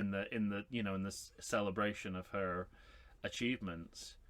And again, you know, it's sort of we leave at a point where we're kind of have a lot of affection for Lecter because he's going to take care of our villain. Yeah, exactly. And this is the real villain. Yeah, and this is the kind of revenge arc that makes sense. Yep. For Lecter. You know, even though you think that avenging the people who killed and ate his sister, should be somehow more convincing as a kind of motivation. This is way more convincing to me as a motivation that he would chance being caught to go after this one guy. Oh yeah. Yeah, and you know, it's interesting as well if you think like just through familiarity, slasher killers become heroes of movies. Yeah, right. But this is actually kind of this leads to the next two films in which he is the protagonist. And it's far more deliberate because he's making good choices. Yeah. Right. All right, give us a credit check. Yeah, so obviously disappearing into the crowd is, you know, that final note of terror. Mm-hmm. That he's out there among us. Yeah, Lecter might be walking among us. That's good horror. Precious is played by Darla, whose name is also in quotes. All right. Weird. So is this just the dog's stage name for film purposes? They don't want to use the dog's actual name? The dog's real name is Archie Leach. Yeah. So this is an interesting couple of back-to-back credits. Moth Wrangler and Stylist. Those are two job titles you don't see together often, and it makes me wonder: styling the moths, or are these for two the first time jobs? ever when the moth lands on the yarn and Starling knows something's up? It's the first time I ever noticed. I think that there was a wire or a string attached to that moth. Oh. Yeah. Well, that doesn't reflect well on that moth wrangler then. Police consultant Walter O.J. Ogier. Now, this guy is in for a rude awakening 3 years later. I don't think he will continue to use that nickname after the mid-90s. You know, I've said a lot of, given a lot of praise to Jonathan Demme as a filmmaker. I also want to give him a lot of praise as a musical curator, because somewhere in the soundtrack of this movie he includes the song Hip Priest by The Fall, a Mancunian avant-garde rock band who I consider to be the best band in the world and who I've seen 4 times in concert. So, Jonathan Demme knows. Your mind. No, he knows good music. All right, fine. And the special thanks at the end of the movie, it runs the gamut from thanking of government agencies to Adele, Bobby, and the rest of the gang at Boofers. My one note was, who the hell are Adele and Bobby? Yay! Yeah, well, they're part of... their answer is there. They're part of the gang at Boofers. Is that the bar they'd all go to? I assume so. Yeah. All right. Is that it? That's everything. All right, well, we don't have time for tangents. So, ladies and gentlemen, you're going to have to tell us what you think about Silence of the Lambs. Mm-hmm. You seem to have liked it more than I thought maybe you were going to, based on that one performance. Oh, I like it. I like it a lot. I just Yeah. don't. I just don't understand the.